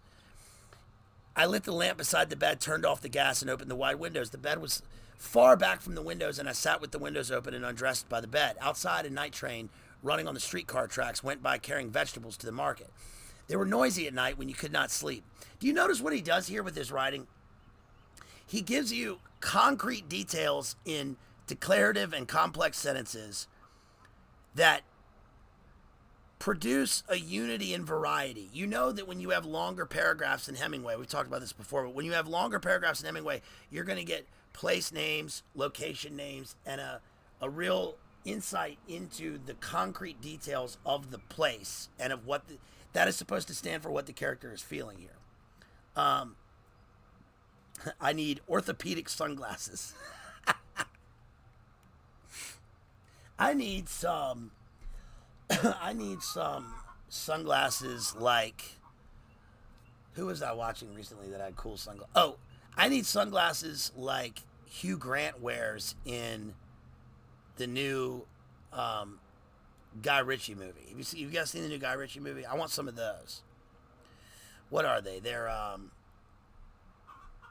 not Carreras. They're Dunhills. I think they're Dunhills. They're Dunhill sunglasses. Those are drip. They're drip AF, I guess. Or I need some pit vipers or something. I don't know. He says, I looked at myself. Here we go. I looked at myself in the mirror of the big armoire beside the bed. That was a typically French way to furnish a room. Practical, too, I suppose. Of all the ways to be wounded, I suppose it was funny. I put on my pajamas and got into bed. I had the two bullfight papers and I took their wrappers off. One was orange, the other was yellow. They would both have the same news, so whichever I read first would spoil the other. Lettres was the better paper, so I started to read it. I read it all the way through, including the petite correspondence and the cornograms. I blew out the lamp. Perhaps I would be able to sleep. My head started to work, the old grievance. Well, it was a rotten way to be wounded and flying on a joke front like the Italian. In the Italian hospital, we were going to form a society. It had a funny name in Italian. I wonder what would become of the others. There was a statue of Ponte, or maybe it was Zonda. That was where the liaison colonel came to visit me. That was funny. That was about the first funny thing. I was all bandaged up. But they had told me about it. Then he made that wonderful speech. You, a foreigner, an Englishman. Any foreigner was an Englishman. Have given more than your life. What a speech. I would like to have it illuminated to hang in the office. He never laughed. He was putting himself in my place, I guess. Que mala fortuna, que mala fortuna. I never used to realize it, I guess. I try and play it along and just not make trouble for people. Probably I never would have had any trouble if I hadn't run into Brett when they shipped me to England. I suppose she only wanted what she couldn't have. Well, people were that way. To hell with people. The Catholic Church had an awfully good way of handling all that. Good advice anyway, not to think about it. Oh, it was swell advice. Try and take it sometime. Try and take it. I lay awake thinking in my mind, jumping around. Then I couldn't keep away from it, and I started to think about Brett, and all the rest of it went away. I was thinking about Brett, and my mind stopped jumping around and started to go in sort of smooth waves. Then all of a sudden, I started to cry. Then after a while, it was better, and I lay in bed and listened to the heavy streams go by and way down the street, and then I went to sleep. So don't let anybody tell you that Ernest Hemingway isn't emotional in his books, that he doesn't have emotional characters, or that they are somehow, they swallow their emotion and that, it's gone and that he's this, patriarchal, SOB writer or whatever. That's not the way it is at all. That's not his writing at all. He handles things like a man in the sense that he does have emotions and he does feel what he went through, which is physical pain, and then the residual emotional and almost spiritual pain that comes about in his dreams, and he lies in bed crying by himself. And he states that in the novel. He's not out there crying in front of other people and weeping and wailing in front of the cafe crowd. He doesn't do that at all, of course. But it's not. Those are two false sides. Instead, when he's with other people, he handles things. He's very spare in the way that he talks. Right? He writes with this, it's called the iceberg theory of his narrative, because it's like you have a big, to put it in terms of another analogy, it's like, imagine writing in the way that Michelangelo sculpts. You have this great big block of marble, and he chips away at it and chips away at it and chips away at it until slowly it becomes something beautiful. Because it's through the slowness of life, the slow pace of life reflects the way that we all go about our lives, and that all of a sudden we have jolts of these big events that happen, and you have to swallow it, and you have to keep going. You have to keep going and make sense of it, especially with a proper paradigm and worldview. But that, I love that the character Jake Barnes in this, I love that he prays. Right? He's in such a trench.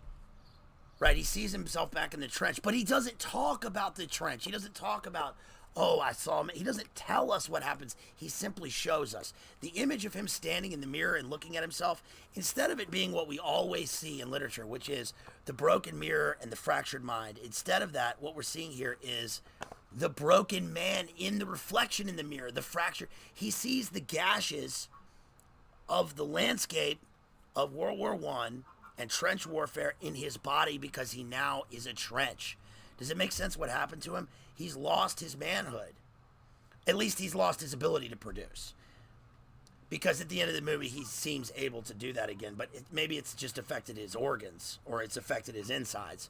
But he sees himself almost as not a man anymore, and then he weeps. Does that make sense?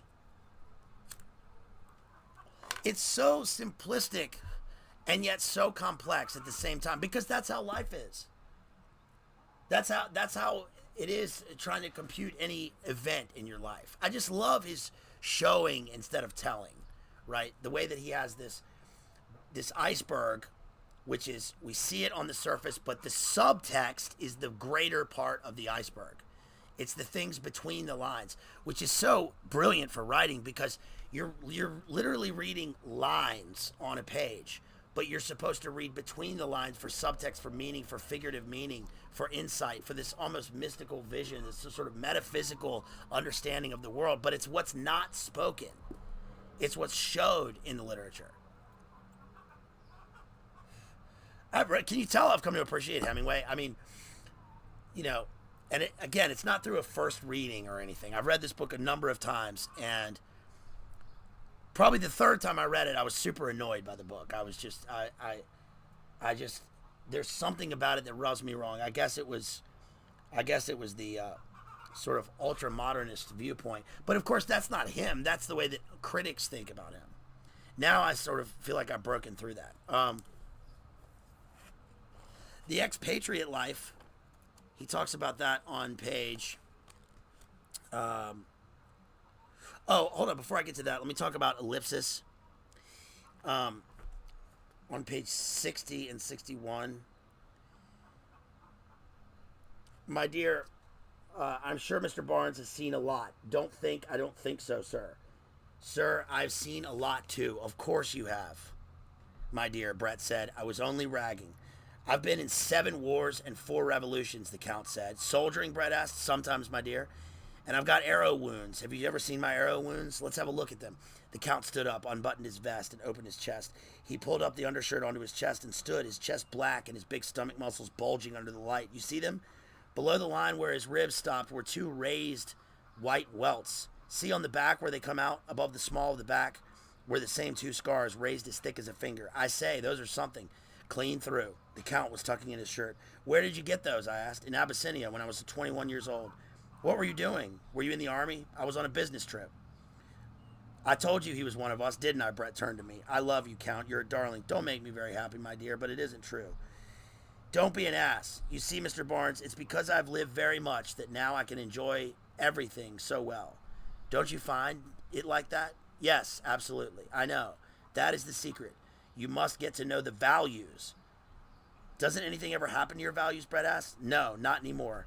Never fall in love? Always, said the Count. I'm always in love. What does that do to your values? That, too, has got a place in my values. You haven't any values. You're dead, that's all. No, my dear, you're right. I'm not dead at all. Do you see what's happening in this scene? This is ellipsis. He shows us his scars. He tells us that he's been in 7 wars and 4 revolutions. And this guy's a count, and he's part of the elite power strike. Hush up down there, chicken. It's a chicken down there. But Jake's response to this is, he says, those are something.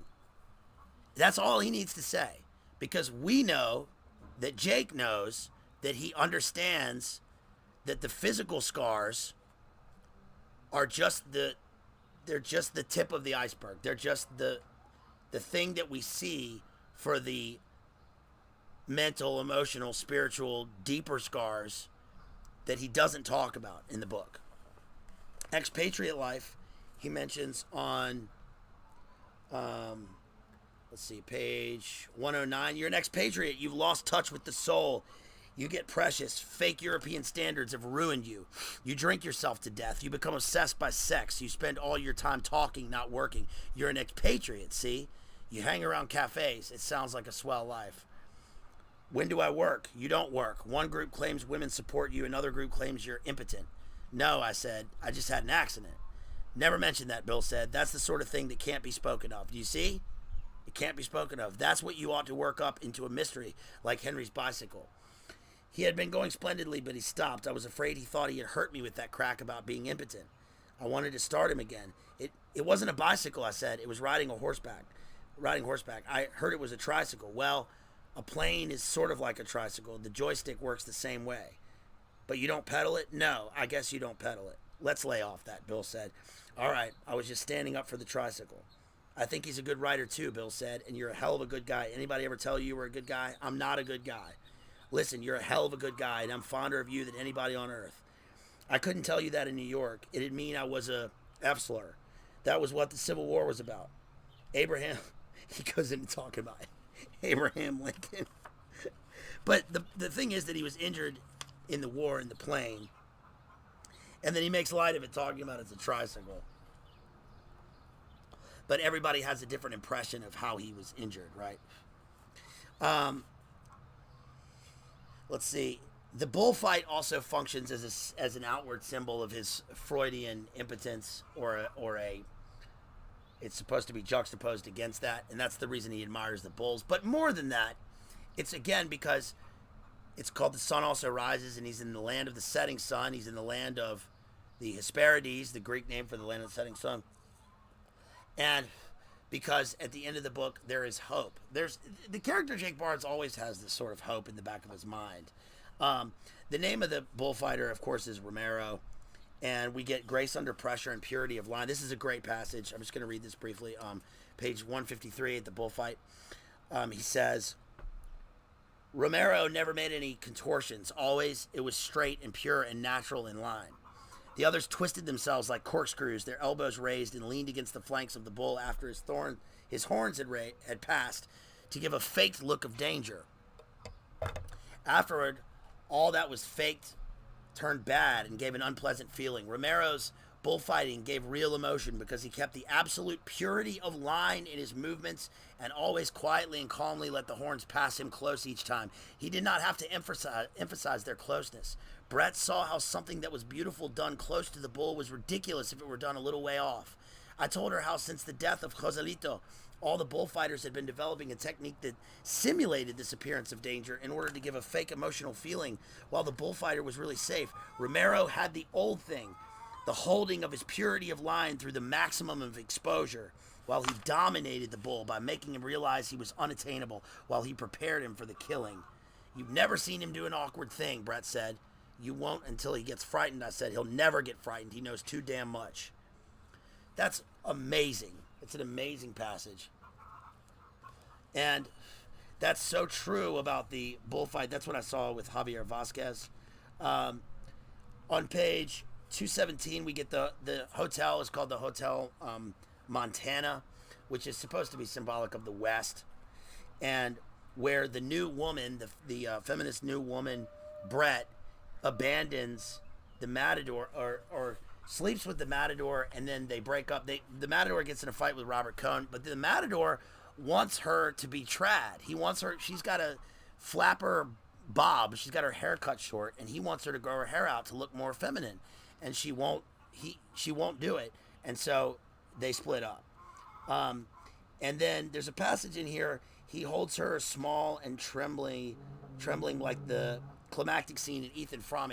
I read Ethan Frome by Edith Wharton this week also, which precedes Ernest Hemingway, and I could do a full analysis on that. I'll probably do an analysis on that later on about fin de siècle, turn of the century, especially American literature. But it reminds me of Tess of the D'Urbervilles in a way. Basically, what happens in the book is a guy has an invalid for a wife, and they get help, and he falls in love with the help, with this woman, and then they form a suicide pact, and they ride a sleigh down to kill themselves, but they don't die, and he holds her trembling like a small animal, and then they realize that they've both been invalided, and in a twist of fate in the book, the invalid wife now is well, because she's hypochondriacal like Scott Fitzgerald in A Moveable Feast, and she ends up taking care of those two characters in the book. So it's a early modernist work.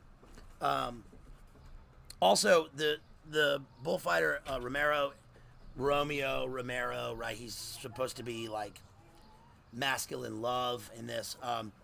Romero is from near Gibraltar, and I wrote it's from the Rock, which is the focus point between the East and the West in terms of the Mediterranean, right? And the North and the South. It's at a nexus point. And of course, that sort of resembles the way that Jake Barnes lives as an expat, and also their values and the nexus between the old and the new, and tradition and modernity in the book. Also, that he's from the Rock, right? And he has faith, and also that he is sexually potent, unlike Jake Barnes in the book. On page 221, we get. He says, it's sort of what we have. Let's see. You know, it makes one feel rather good deciding not to be a bitch. Yes. It's page 220. 221, it's sort of what we have instead of God, she says. He says, some people have God. I said, quite a lot. So he relies on his faith. And then at the end of the book here, he can move mountains. It says, downstairs, we came out through the first floor dining room to the street. A waiter went for a taxi. It was hot and bright. Up the street was a little square with trees and grass where there were taxis parked. A taxi came up the street, a waiter hanging out at the side. I tipped him and told the driver where to drive and got in beside Brett. The driver started up the street. I settled back. Brett moved close to me. We sat close against each other. I put my arm around her and she rested against me comfortably. It was very hot and bright and the houses looked sharply white. We turned out onto the Grand Via. Oh, Jake, Brett said. We could have had such a damn good time together.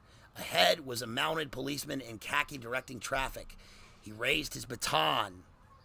The car slowed suddenly, pressing Brett against me. Yes, I said, isn't it pretty to think so? So, sort of ambiguity at the end, but I take the end to mean that he's capable of production again, right? And that the guy's directing traffic is in like children will be born, and the raising of the baton is an obvious phallic image. But I don't take this book as a Freudian book. It's obviously modern, and it contains those sort of elements in it. But that is the two books. The Sun Also Rises, 1926, and A Moveable Feast, 1964. And if you are going to read one Ernest Hemingway book, if you haven't read Hemingway, y'all see how hot I am? Dang. I can't even... The screen's dark, so I can't see what I even look like here, but I'm sweating hard, so I'm going to get off in a second here. But I would recommend A Moveable Feast. You should read A Moveable Feast. It's a great book. That's Ernest Hemingway. So, let me see if my camera... Yeah, that GoPro is so hot. Yeah, that is hot. Ooh, that is hot. Hold on. Let me turn this off. Can you Are you done? No, I'm not done yet, but can you take this inside for me? Because it's burning up. Thank you so much. Okay. Yeah, that was hot. I don't understand how they get hot. I mean, they got people skydiving with that stuff in the desert. How does it get hot like that? That's weird. I guess it's got a battery in it, so. Okay, so shouts out to Church of the Eternal Logos, my friend David Patrick Harry, who's in the chat right now. And yeah, Mississippi is cooking me. It's cooking me, boy. It's hot as heck out here. Man, it's about 1:15. Y'all, before I forget, I'm going to tell this story another time, at a time where it comes up. But listen, I met I've met some interesting people, and yesterday I went out on the bayou with an Antarctic scientist.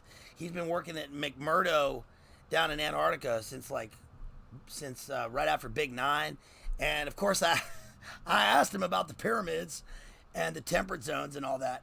But he's been to the South Pole. He's talked about the C-130s, I guess, the ships dropping their supplies down on the South Pole, and he talked about the elites coming there. He said they always annoy me. He works on he's an instrument tech down there. Really nice fella, and he I forget what he called McMurdo, but he said the whole thing's a boondoggle. And he said that they refer to those people who come down there as they're DVs, right? They're the distinguished visitors, and they get in the way. But he hadn't seen the pyramids, but that's not to say they're not there. But he talked about the nuclear bases and all that stuff down there. He's not military. He's just a tech guy. But anyway, that was interesting. But I heard the best story about Hurricane Katrina I've ever heard. This is one of the best stories I've ever heard. And it was so good that I remember it verbatim, complete with the impression of the guy telling it. So one day when that comes up, I will tell that story. It's probably not. It's coming out of nowhere for this one, but somebody some other time bring up the Hurricane Katrina story, because I'm right here on the Gulf, and my sister knows a bunch of people that were here. They stayed for the hurricane, and this guy, he was in a house, and the roof of the house got blown off and was banging against the side of the house, and the house filled up with 14 feet of water in about 7 minutes, and the whole place, all this was underwater. All this. There are buildings around here with a 25-foot water line. This whole place was completely submerged and destroyed. And he saved a bunch of people on a jet ski that he tied up to a basketball hoop outside. Another guy tied a hitch to his truck, and they got in the truck. And then when the storm subsided, they were in a tree. The truck was in a tree. I'll tell you one thing he said, if you guys want to know this. Do you guys want to know this? I'll tell you one thing he said. He said he got on his jet ski, and there were no more streets, so you could just go wherever, there are no more streets. You saw the lights of the cars flashing on and off way down in the water below him.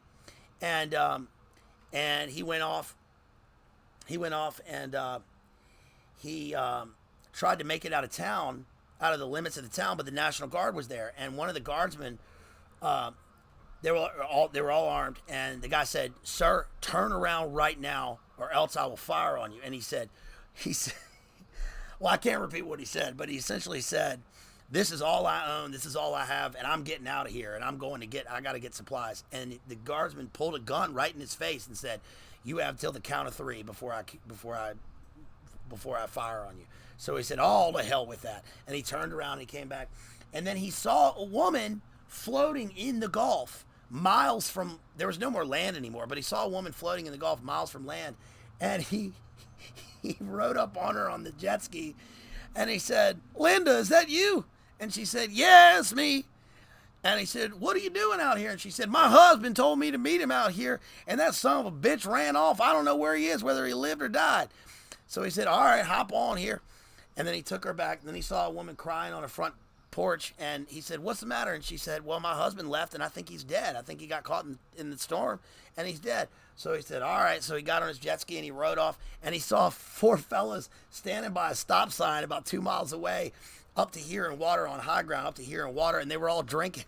And he said, James, I think your wife is looking for you, man. She thinks you're dead." And he said, "Oh, screw that old bitch. I'll be back there." And he said, "All right." But that to me is, in a weird way, that is what Hemingway is talking about in the book, how your view of these things and the way they portray these things on the news is this human interest story, and it's always a sad sob story, and there is a great sadness, but actually the sadness is more overwhelming when you consider the actual human lives and the narrative involved, and the fact that people are still living their lives and they're still concerned about their husbands and wives and yelling at their wife or yelling at their husband. And this lady is floating out there in the Gulf, miles from land, just in the middle of nowhere, right? Nobody would have found her. And he just came across her, and she was like, tell my husband he's a son of a bitch. Anyway, the story's much longer than that, and I'll tell it some other time. But that I heard a great Katrina story. I've heard some good stories. So anyway, let's check the super chats and see what's going on, you guys. Big shouts out before I get any further to my homeboy out there, Rooks G, whose music we use for this stream and who just put out a new song today. Please go to his YouTube, ROOXG. Let me put that in the chat. Here's his new song right here. If you want to check it out, our homeboy makes great drum and bass jungle. Please check him out and please subscribe to his channel. Also, please go to his SoundCloud, go to his Instagram, follow him. Please go to IPAK Arts, IPAK. He does great thumbnail art, and he, of course, does the art for our homeboy Jay over there, and for DPH, Dave Patrick Harry at Church of the Eternal Logos, also for Sam Tripoli. He's a great artist. Please check him out. Thank you to Kristen, our homegirl Kristen, who drops $5 on Cash App. Thank you so much. Really appreciate you. Let's see. Shouts out, of course, to our homeboy Jason, who drops $10 on PayPal. Really appreciate you. Thank you so much, Jason. Thank you, Jason and Kristen. Hey, shouts out to my friend, the real John Connor out there, who's always in the chats here. And he says, real John Connor, it says, sent me $25 super chat there for Grimace and Lean milkshakes, baby. Yeah, Grimace got those lean milkshakes over at McDee's. You got to pronounce it Grimace if you got that swag. Y'all, go and get you a Grimace milkshake.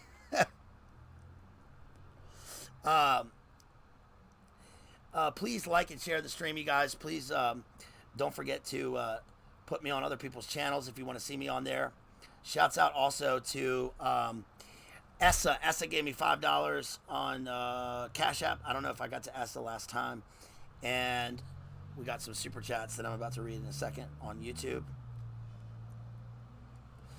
Again, shouts out to Jason for that $10.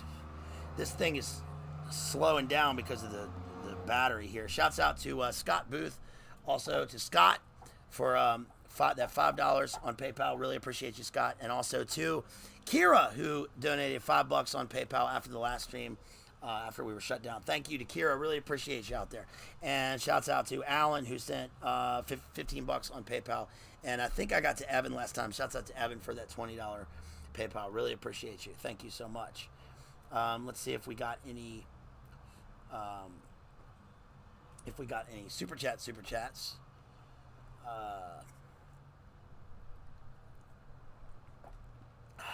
Got a lot going on coming up here, y'all. I'm thinking about doing just a fun movie stream coming up sometime. It'll be after I get back home. But because I've watched a bunch of movies recently, I haven't seen the new Indiana Jones, but Jay did an excellent breakdown the other night of that. So please check that out. But I've watched a couple of. I've noticed this trend in movies recently. First of all, they're basically making plays into movies now in a way that they haven't done in the past. I've seen a whole bunch of these, and I know it's because the studios are trying to save production costs and all this stuff. But it's interesting how everything's becoming more insular while talking about. It's almost like it reminds me of Ibsen. It reminds me of Henrik Ibsen and A Doll's House or something. There's a lot of like what goes under the guise of true crime or socio-emotional issues in movies that are being played out, sometimes with a gothic bent. I saw one called like Horror in the House or something, and I knew it's got Kate Bosworth and what's his face, Justin Long in it. It's like 4 characters in the whole movie, and it takes place in a castle. I knew right away it was going to be, spoiler alert, I knew it was going to be a Dracula movie or a vampirical movie because her name is Mina, of course, and we've done Dracula here. We did Bram Stoker's Dracula. And I Run Rabbit Run last night, which is, I'll tell you about that when we do the stream. And we also did, what else did I watch?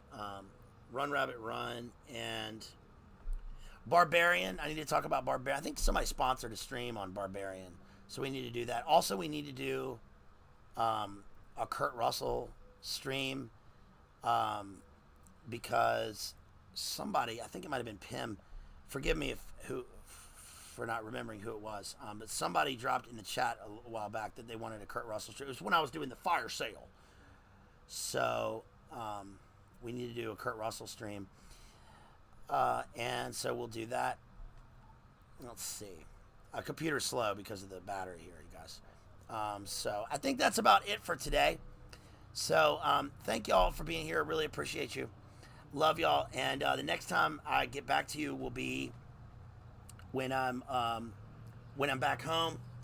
I'll be there this weekend. In the meantime, I mean, I may do another movie stream or something like that. Also, I'd like to get a Southern Gothic stream going soon. I'll be doing the Decameron coming up next week. And I'm kind of making my way through at points. I'm reading other books in between, but I'm making my way through Tom Wolfe's Bonfire of the Vanities. We'll do that with Maddie. Bunch of other stuff coming up. But I hope everybody has a wonderful week, and especially a great 4th of July. Whether you're American or not, celebrate just have a party. Have a party with some fireworks, some good times, and some family for 4th of July, which is tomorrow. I hope everybody's out there staying safe, and you got to keep living, y'all. So thank you for being here for my Lost Generation Ernest Hemingway stream, and I'm sure I'll be doing more Hemingway in the future. If you would like to sponsor a stream, you can do that through PayPal. PayPal is probably the best way, through PayPal. And if you want to drop me $100 in an email, Mad Maximalism with 2 X's. Again, I'll be on Boiler Room probably next week, not this week. And I don't think I did a TNT radio spot the other day, last Friday. Let me see if I can. Let me drop this in the chat real quick before I go, because I did TNT radio at 5:40 p.m. Eastern time. I did a 20-minute spot with our friend Hesher and Lynn last Friday. This Friday I'll be traveling. And also, we gotta do a meetup. I wish I could get out to L.A.